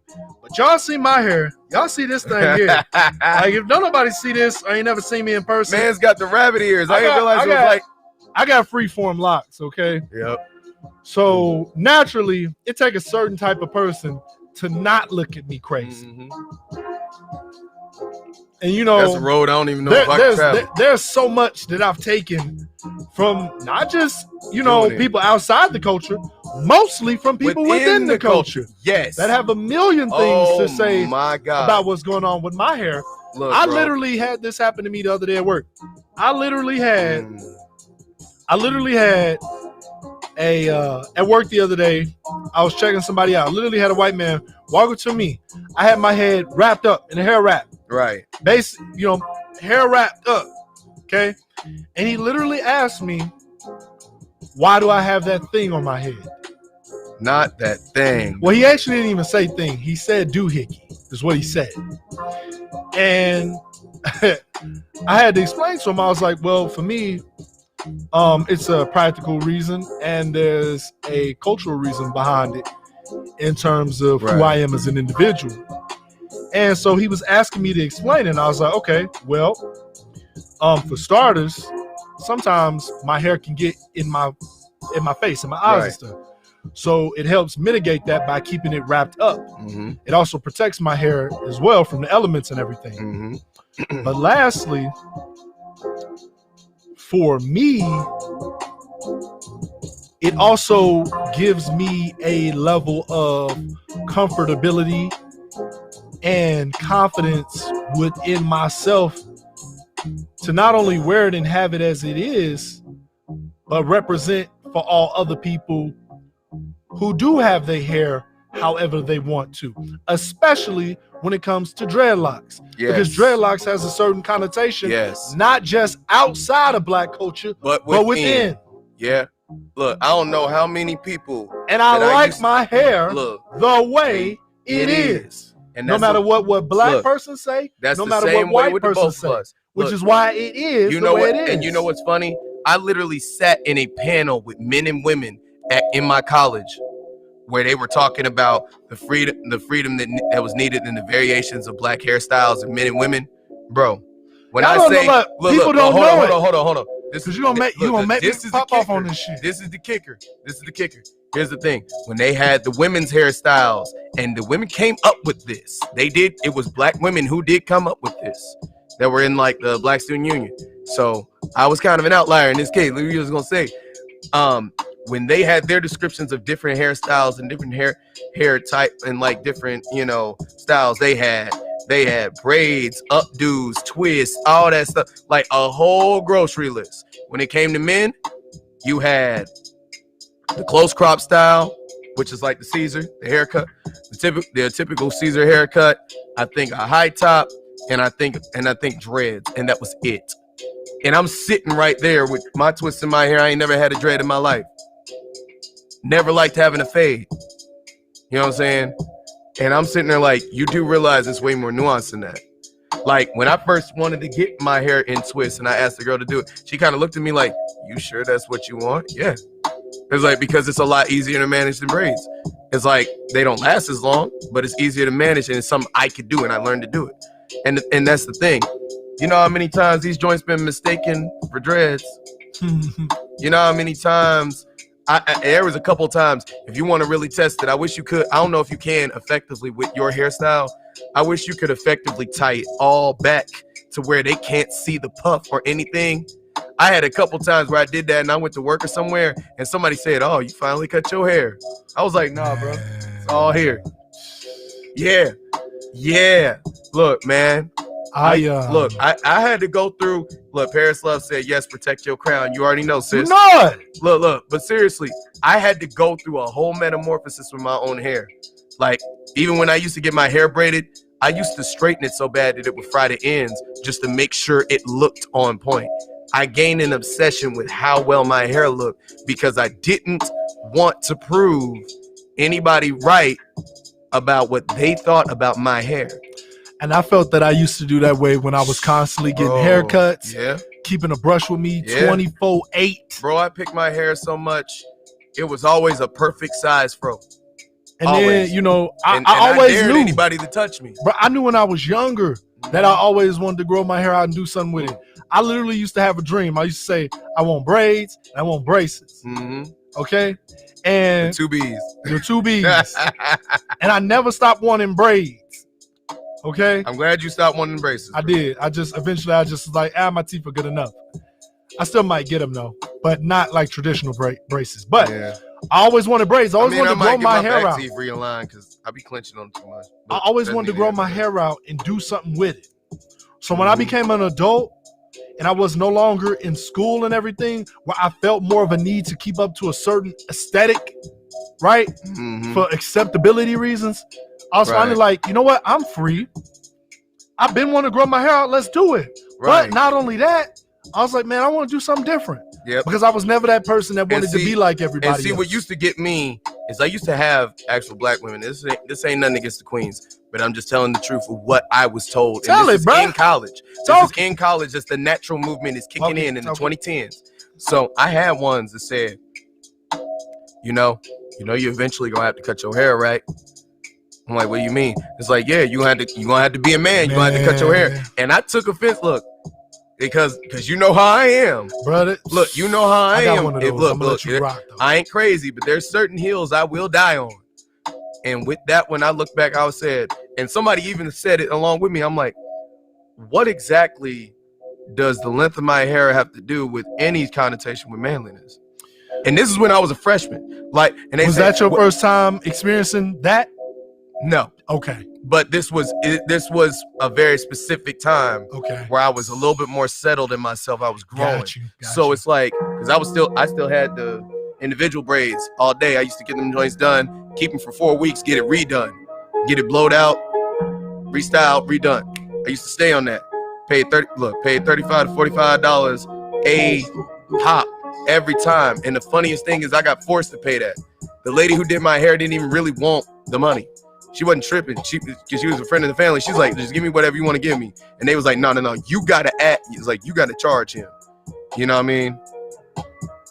But anyway, it's one of those things of, I'm like, why is it that my hair suddenly doesn't imply manliness? And it goes back to the connotation I was talking about.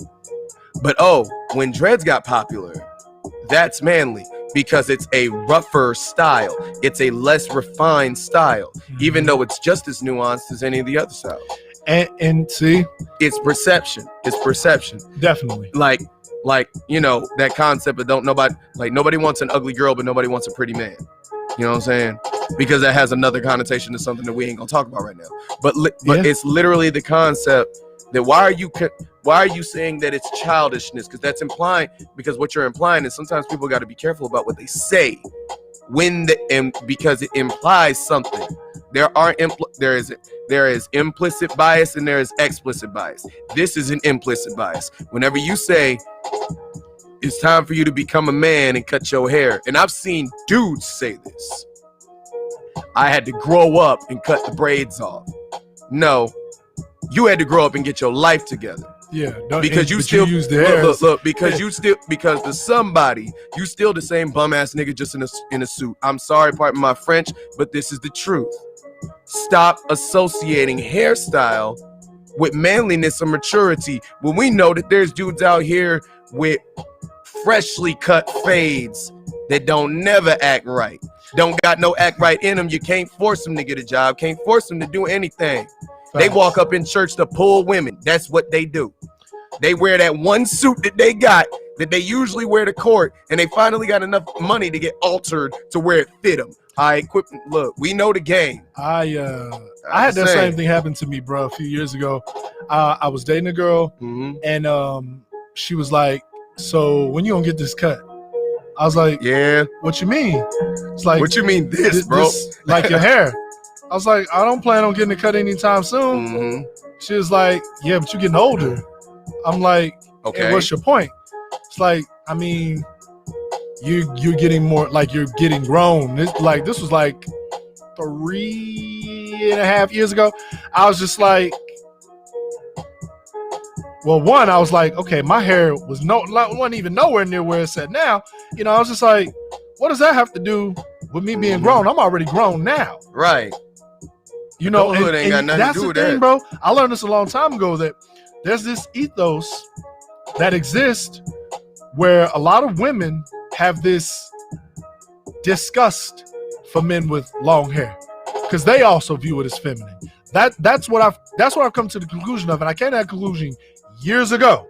And you can still meet and find a lot of women, young and old, that have and share those feelings about men with long hair. That it's feminine. Yes, I had to educate my own grandmother on that. I had to go through that and express that. Look, now you want to know one that was a real shocker?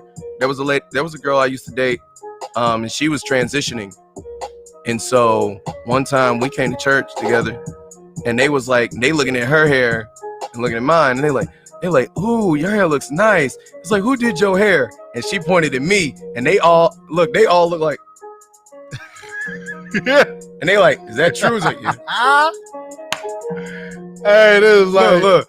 Oh, yeah. And I ain't gonna lie. Look, I love my grandmother to death. Don't get it twisted. But she did throw some shade. She used to throw shade back then. I was 18. I was young and wild, but not really. But it's one of those things of, yeah, bro, that ain't, look. And there's some dudes who would say, nah, dog, that's us. That's feminine.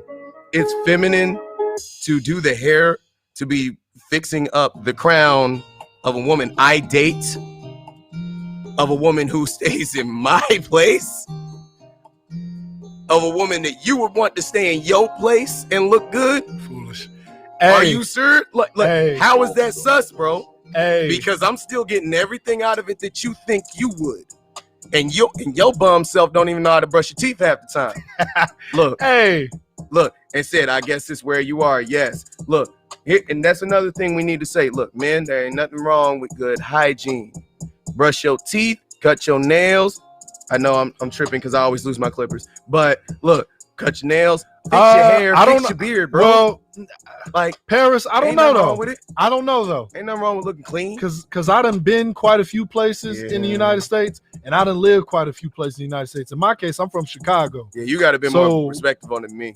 I mean, it definitely is a thing. But some of these are just long-standing beliefs that we have, at least when we talk about culture, that really don't contribute to jack shit. Right. Shoot, I mean, even to this day, do you know, like still to this day, whether I care what they definite opinion on it is or not, I still, one of the preliminary questions that I ask women who deal with me, how you feel about is how they feel about my hair. Because that'll let me know where the conversation need to go after that. I mean, I don't trip about it. Look, you want to know something funny? Look, one of the first things that I've asked a few women not dating, because most of them were natural. Ooh, what kind of hair products you got? Hey, and you know what? I'm glad you said that, because I got a they particular. Used to call me out for that. I have a particular feeling about some of those things too. I used to get called out for that. Look, I used to get called out for that. Be like, yeah, he be sitting there asking them questions because he's trying to take your hair products. It's like, I ain't gonna take them. I'm gonna just use it a little bit, and then if it worked for me, I'm gonna buy it later.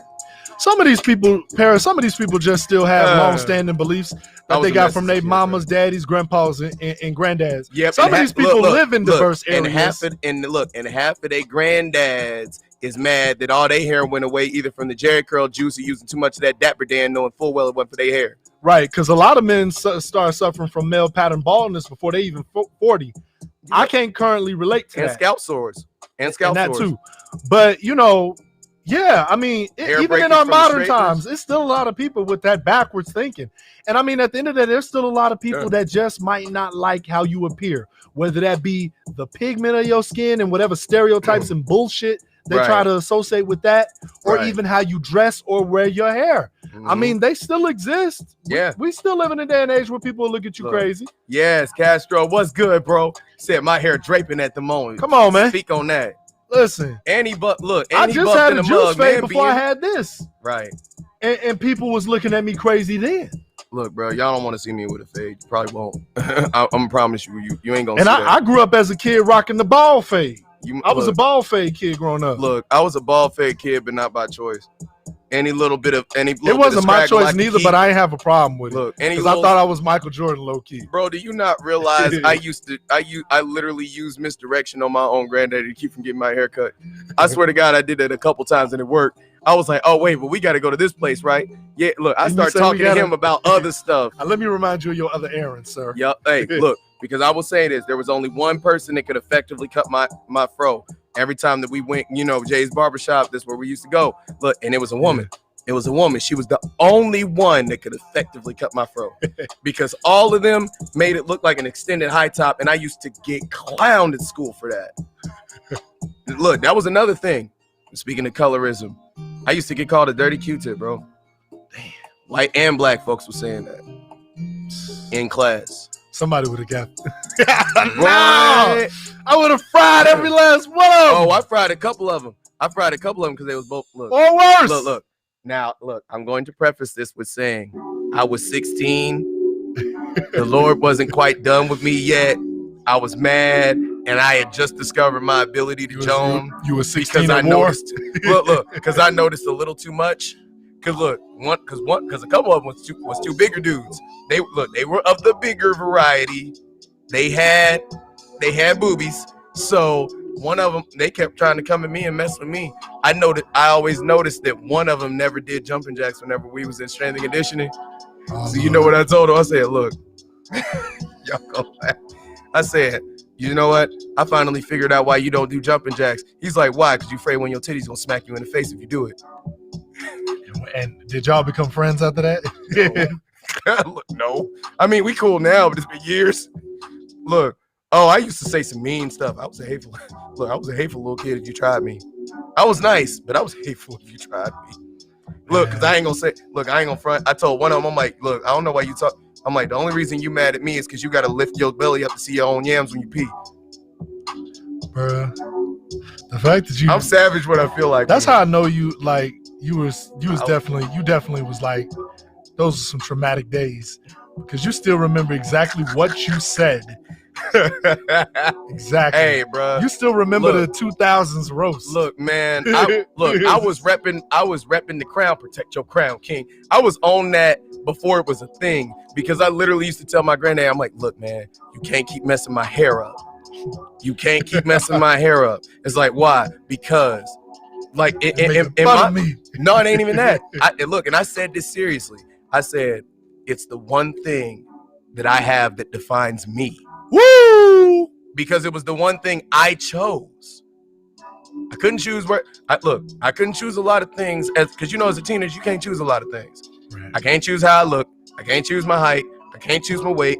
I can't choose these other things. I specifically chose this. You have some sort of control over it, right? As opposed to all of those. So as a result, I thought even as a child, I thought if I go along with the crowd and just do something, cut my hair because I'm mad, I'm assimilating. I'm letting them have that satisfaction. And back then, I'm still kind of about this. I ain't gonna cuss you out, I ain't gonna dog you out, but you ain't gonna get no satisfaction off of me. No. Look, and it was bad. I used to have the individual braids and everything. Look, I used to get all the Flocka jokes. I used to be every Waka Flocka, Lil Jon, and every other person that could come up with dreads. And if I had my fro out, somebody would either call me Questlove or Q-Tip or whatever they could come up with. These days, I just get called Thundercat by a select few, and I'm actually a member of Team Lightskin. Since I'm being very facetious, y'all. In what universe? Don't bother me. But a member of that side of the game. Look, he's also known as Rick James. I'm Rick James. You ain't Rick James. You Rick James unidentified descendant. I'm Rick James' son, descendant. I'm Thundercat. I don't even, man. Wale came out too late because I used to get compared to him too. But that was partially because of how I rap. But either way, I'm like, dang it. It's like, I used to walk around the hall and they'd be like, Flock. I'm like, really, bro? But hey, look, Jonan was at an all-time high back in the day, bro. I mean, we ain't had no respect for nobody. Anybody could get it. To get closer back to topic, the Team Lightskin, Team Darkskin dynamic, not only was it a part of pop culture at one point, where you could hear people still kind of do it today, not as much, but people still kind of assimilate to one side or another. And if they don't, there are still within Black culture, there still exist subtle implications, dark skin jokes and light skin jokes. They still exist. Let's not act like they don't. Look. Hell, I was an offender like the other day. I'll admit it. I'm not like a lot of people who don't who say they don't like these things. I've used a couple, but also be placating. Look. I'll admit I am definitely somebody who contributes to the issue. I might not be the worst. No, and I might not be the least. But you're a contributor and you recognize I'm a contributor. I recognize it. Not only do people do it to me, I do it to people. Look, I ain't gonna hold you. I did this to my granddaddy one time because we was out there. One of his friends was actually about to change the oil in my car, and there were some kids out there riding around on dirt bikes. Look, he looking around. He like, they riding around on them dirt bikes out here? It's like, yeah, they allowed to do that on the street? It's like, that ain't safe. It's like, who told them they could do that? I'm like, Pop, all you light skin, Sean. Exactly. Hey, dial it back. Dial it back, Chad. You remember that meme?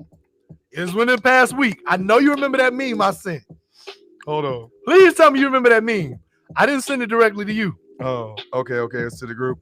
Yes. Look, while I'm looking this up, there was another funny one where my grandmother wasn't looking at the picture. Now, look, my granddaddy don't go outside like that without a shirt. So they went out to Myrtle Beach one time with some family, right? There was a picture with him and a couple of their other cousins. Do you not know that my grandmother looked at that picture, didn't think about it, and sat there and said, "What, that old white man standing next to y'all?" Because he was pale. Because the sun didn't hit him enough. But you know, look, it be like It was that. before that. Okay. It was like no. Go back up. But you know, I'm surprised you don't just remember it off of. I'm trying to find it because we was being ignorant. But you know, hold on. When it's your first day on the job, no, bruh. No, that one. That's the one. It ain't got to do. It's got to do what we talking about. Keep going. Okay. But yeah, man. Like, oh man, I'm trying to find it. I'm mad because I'm trying to find it. Is it way up here? I don't know. It was sometime this week. Was it? I'm pretty sure. Oh, this is past my birthday. Hold on. Let me fix it. Let me get it together. Let me see. What is it? Past your birthday. Yeah, it was. I was earlier than my birthday when I was moving back. Oh, just hit if Terrence Howard starting Candyman. Nah. We'll talk about it all. We'll talk about it off stream. I gotta find out, bro. It's like how you can search like just media, like the thing where you just search whatever's been shared in the media. That'll like speed it up. Photos and videos. Yeah, should be in there somewhere. Hold on. It's the one about going to bed. Oh. Yeah. But you see my point though. But yeah, y'all. I hate you so much. If we gonna disassociate all of this garbage, because that's truthfully what it is, right? Yeah, it's garbage. If we're gonna disassociate all of the garbage, we have to disassociate all of the garbage. Yeah, and that's even easier. The dumb jokes, and it's easier said than done. But like, whether we want to admit it or not, even those little subtle jokes and stuff like that are still a part of that same mechanism. They still are. Yeah. I mean, when was the last time y'all seen one of them posts that go like, I remember when Lil Nas X was doing all his Lil Nas X stuff. Somebody was like, yeah, looks like Darkskin gonna have the whole deal. No, right. We don't. That's still like, these are the makings of colorism, whether we want to admit it or not. What was that old line? What was that old Kanye line? I'ma get on this TV, mama. I'ma push down. I'ma make sure that these light-skinned niggas never ever come back in sky. Right? Like, people forgot about that. Said not the inside jokes. Right? Look, bro. We gotta let go of the inside jokes. We ain't gonna want to. Look, but I just imagine y'all know the meme with Dave Chappelle and he got the damn crown when he Dylan with all the money and stuff. Or Lil Jon, whoever he was in that one. Like, that's how I imagine black people with their insider jokes, just wallowing in them, knowing they gotta give them up, knowing. And that's Kiki. I know you know what I'm talking about when I was talking about that meme. Gee, that meme about bedtime. But for real though, in all truth, it's interesting how much that dynamic has changed, right? You see that now. It's more normalized for men to have a beard going on. It's more normalized for us to be a little bit more clean, a little bit more fresh, dress a little bit more appropriate, wear tighter clothes, do things like that. Excuse me. And it not have a necessary negative connotation to it. So why then are we still relying on the same archaic concepts that are essentially colorist and stupid? Like, why then can a dark-skinned man not express certain things? Why then is a beautiful dark-skinned woman still perceived as being manly if she gets 1 ounce of extra muscle on her? Why is there always a connotation with dark skin and hypermasculinity? I think and light skin and femininity. That's a whole nother conversation. Oh, it is. We can continue because the masculine feminine conversation. That's a very that's huge. That's even bigger than this conversation. Well, and a lot of it is rooted in European doctrine, in that femininity was perceived as weakness. Femininity was perceived as a detriment, as something that is deficient. So if you were perceived in a way where you were feminine as a man, it was a diss to you because that meant you were deficient. It meant there was something wrong with you. And look, if you want to know how obsessed some white cultures were with masculinity, there were literal cultures that had a long-standing belief that if they cut out one of their testicles, that one only produced boys and one only produced girls. So they would get one of them cut out so they would be guaranteed boys. Literal facts, bro. It's history. There's a lot of dated concepts and mechanisms that still plague our modern day society. And yes, many of which were not coined nor invented or brought to the forefront of society by Black. But when they were, they were still. With that being said, you know, like I said earlier in the example that I used earlier, we have to be careful that when we are complaining, that we're not also being provocateurs, that we're not also perpetuating some of this. Right. Like I said, in a good setup, at the very least, we got to reduce the inside jokes. Yes. Unless we like them enough. It starts with that. Look, unless we like them enough to associate those parts with culture and not the flat out blatant colorism with culture. Because that gets cute too. See how flippy floppy wishy washy that logic is. It's very. So I'm just saying. And it's done as a matter of convenience. Yeah. Because once again, one side, the reason why colorism is still so prevalent in our society is because at least one side of society benefits from it. Even if it's a fringe benefit, even if it's an implied benefit, even if it is not permanent and it really don't do nothing for you, but just push you further down the slaughter list, because they still gonna kill you if they really feel like it. And as long as the perpetuation still exists, it ain't gonna go nowhere. Because see, that's the thing. You can give a dog a bone, but the bone is only relevant to the dog if the dog eats the bone. Yes. If the dog don't eat or accept the bone, then it's just a bone, and it doesn't matter. The dog will go on carrying on his business. Absolute truth. So if they feed, if we're willing to, for the most part, majority accept a belief that white society has perpetuated colorism into our culture, has injected it into our culture, then what's stopping us from rejecting it? Us. Convenience and complacency. We don't have to accept it. We don't. But you get what I'm saying. It's two things. Which is why convenience and complacency. Which is why I hold full accountability when I say I do perpetuate some of it. I'd be lying if I didn't. It's an implicit bias. I'd be lying if I didn't. Look, it's an implicit bias. Implicit biases, explicit biases are biases that you can control and you can get rid of because you don't outwardly express it. Implicit biases are ones that are virtually impossible to get rid of because they are practically a fabric of your being. Yeah, for sure.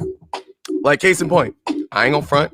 Look, I got some white people good at my job one time. They was like, look, man, they was like, ain't you? One of them said something about being scared if there was some black dude running outside in the middle of the night. I'm like, look, and I said, I don't know exactly how the conversation went, but I was like, oh, it's okay. Crazy white people would scare the crap out of me too in the dead of night. Look, when you work retail, and I know you know, and some of y'all on here might know, when you see that one dude that's walking around in a bubble coat and a pair of basketball shorts, pale as all get out, and it's 70 degrees outside, and they hair usually cut down, and they be darting around like this, tell me you ain't seen it and tell me you don't feel some type of way. That is an implicit bias. That is an implicit bias that has been created based off of the behavior you viewed from individuals like that. That's why, it kind of brings back to something Paris said earlier.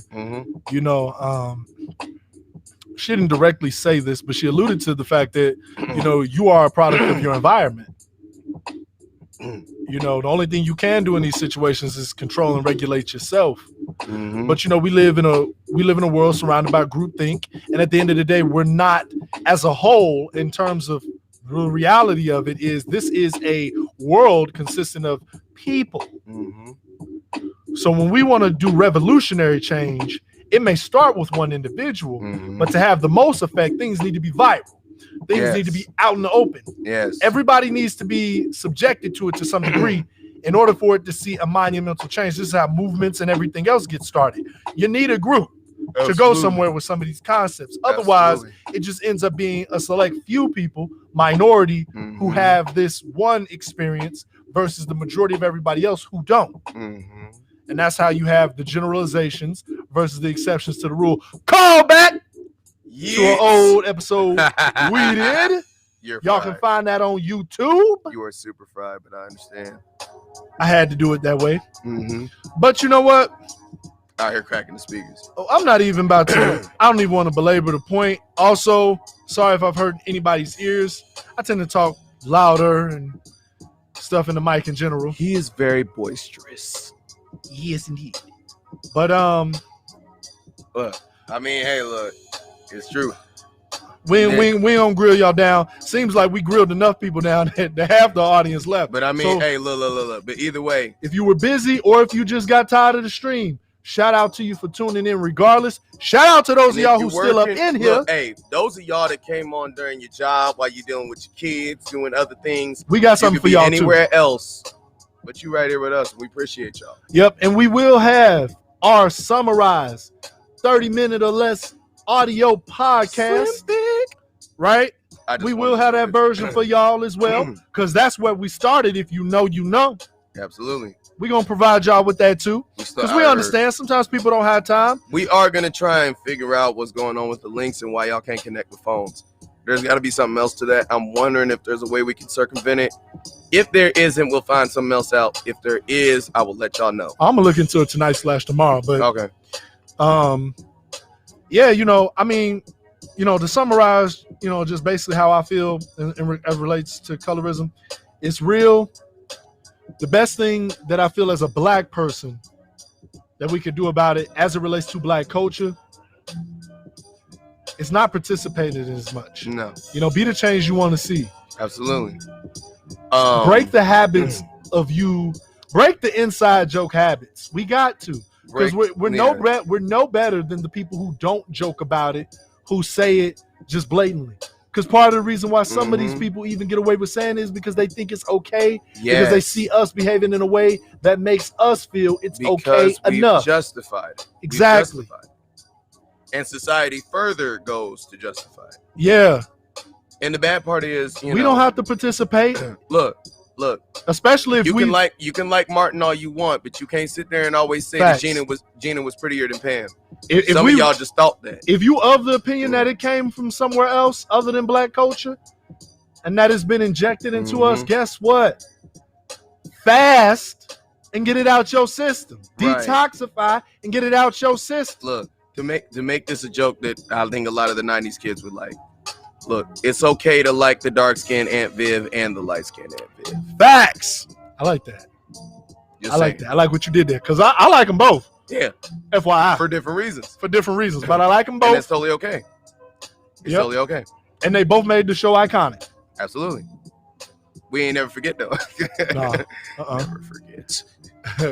But that's all I got to say. That's all I got to say on it, bro. But yeah. How you want to pop it out on? I just want to say that as our lovely friend Paris said, diversify yourself when it comes to knowledge.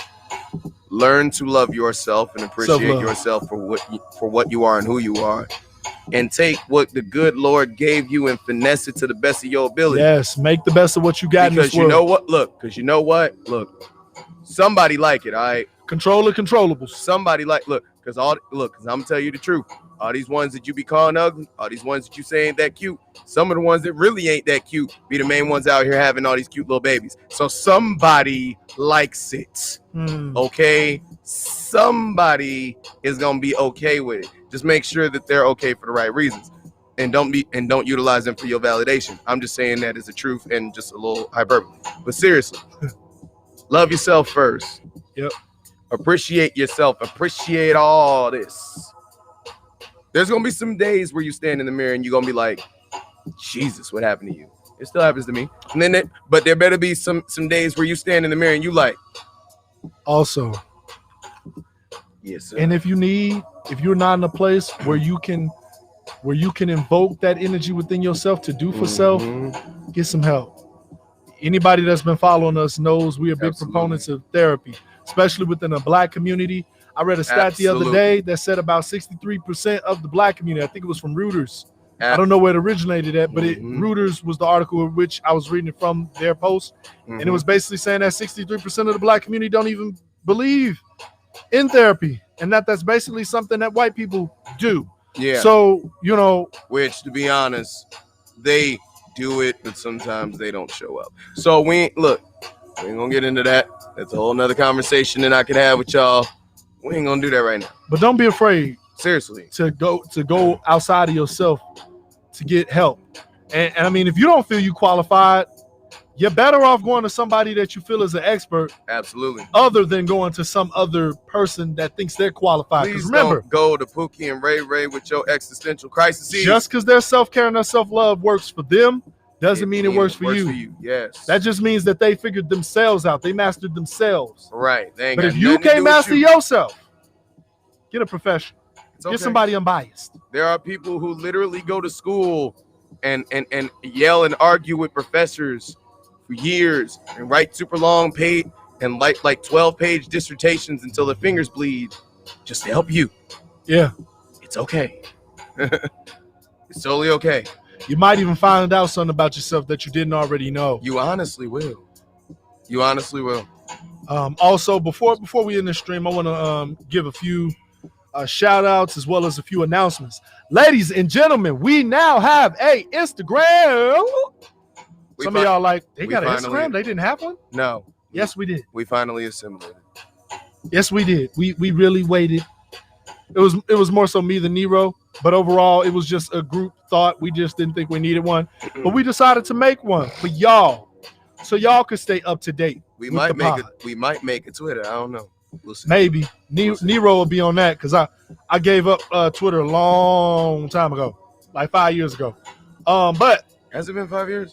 I think so, because I think I left Twitter before Snapchat. I think I've been gone from Snapchat since like 2017. Oh. But that's why it's so hard to tag you in things. We also have a Facebook page. Yes. Same name as the podcast. Yes. You can spell and you see it everywhere else. Hold up, let me pop these. Including right here. Pop these things in there. Including right here. Let me pop these things in there. Hold up. I'll pop Facebook in there. Nero gonna pop in some stuff, and I'm gonna have some captions on the screen for y'all as well. Also, there are links in the descriptions of this video as well. So there's plenty of ways to access us and what is Black in a Minute. Yes. Plenty of ways. Yes. Ain't no reason why you should miss a live stream other than you got to work, take care of a kid, or, you know, both. Living your life. But look. Contact us. Yeah, definitely. In the next coming weeks, we look to be making some changes once again. The internet stuff is pretty calm at this point. There will be some structural changes. You might see the area in which we're in change a little bit. We got some great stuff coming for y'all in the future. So definitely continue to like the videos, continue to subscribe. Look, I will say this for my nerds out there. I am going to do a stream talking about Dragon Ball Super, the most recent chapter. Vegeta putting his move on. What about stripper Javar? Bruh. Hey, I said super, not strippers. I don't even. You don't get us. You know what? YouTube, bro. Donate to us some stripper money. No, you need to donate some money for these crazy comments you be giving, bro. Right? You know, hey, we ain't got no super chats. We ain't got super chats yet. You're gonna have to start super chatting. But look, boy, I'm telling you right now, you're gonna get charged every single time. Cause you be wilding. You be wilding. But yeah, definitely the absolute most. Definitely stay in tune, y'all. Let me before we get out of here, let me make sure that Facebook didn't pull no mess and make it so that some of these these comments weren't made visual, because sometimes it does that, and I be having problems with that. No, we good. All right. I was gonna say, it kept up the scripper one, so I guess that's cool. But yeah, man, definitely check out our website. It's also in the description of this video, wherever you're watching it at. Yes, sir. Whether that be Facebook, whether that be YouTube, or whether that be Twitch. Yes, sir. Just search the Black in a Minute podcast, of course. Yes, sir. Also, our website, which is not only in the chat, but it's also in the description. Please check us out. Y'all can donate to us. Y'all can donate one time. Y'all can donate monthly, or buy a t-shirt or a hoodie. We got merch too. We got stuff for y'all to wear. YouTube love me. They ain't blocking nothing. Apparently not. They preferred version of Toxic out here. Also, we'll have some events coming up here soon. We'll keep y'all posted on that though. Ain't nothing been dropped just yet. But we'll keep y'all posted on that as well. Because after all, this broadcast of this live stream, besides being brought to you by Twyman Art, yes, indeed, which is also the facility in which we use to produce this pod. Hence why you see all the cool stuff in the back. Yeah, all the art and stuff. It's also brought to you by two artists. He goes by NeRo AnGeLo, and I go by the DarksKing Poet. That's Darkskin. With a G on the end. Yes, sir. I was waiting for you to do it. I was like, is he gonna do it? Is he gonna do it? I'm like, yeah, might as well. But yeah, once again, thank y'all for tuning in with us. Let me get your link up there too. Giving us about 2 hours of y'all time. We really do appreciate it for those of y'all who stuck through the whole stream. Wow, I put 2 A's. How did I do that? You the DarksKing Poet. At least you didn't post it. No. But yeah, all the necessary links will definitely be in the description. Join our Facebook page so y'all can get all the notifications without being bombarded. It's just gonna pop up in your news feed or send you a notification so that way you don't miss the live streams. Okay, let me see. And join the discussions. There will be discussions in the group. That's but you can amazing. only get. It still says that you have 19 Twitter followers. You can only get in the group if you're in the Facebook page. If you wasn't a day one, day ones are already in the group. Shout out to y'all. Yes, indeed. We appreciate you all. All the new folks, follow the page. You'll get sent the invite. Join at your leisure. The group itself cannot be shared, but you can share the Facebook page. Yes, it's indeed. Exclusive. Hold on. I guess I gotta go straight there because it's trying to be suspect. Hold on. I'm gonna let NeRo finish his links out. Yep, because we gotta be fair. But I just want to say to you all, I want y'all to have a great rest of your week. Podcast should be dropping either tomorrow or Saturday. Yep. Just stay in tune for that. It will be posted on all the various sites that we are on, mainly just Facebook and Instagram, primarily. We're even considering putting the audio pod on YouTube. We haven't figured out the logistics yet. If people want something like that, we'll definitely check with y'all and see what's up. But I did. Got it? Yep. We're also going to try to figure out this guest thing next week. Yeah, I don't know why. We'll at least have it figured out by September for sure. Yeah, and if you have a laptop or a computer, then you will absolutely be able to get on.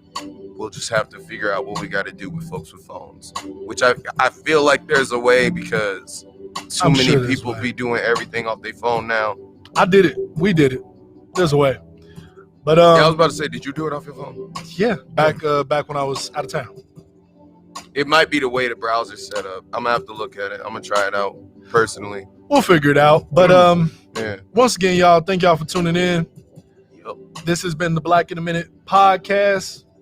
I go by NeRo AnGeLo. And I am the DarksKing Poet. That's Darkskin with a G on the end. Peace out. Power.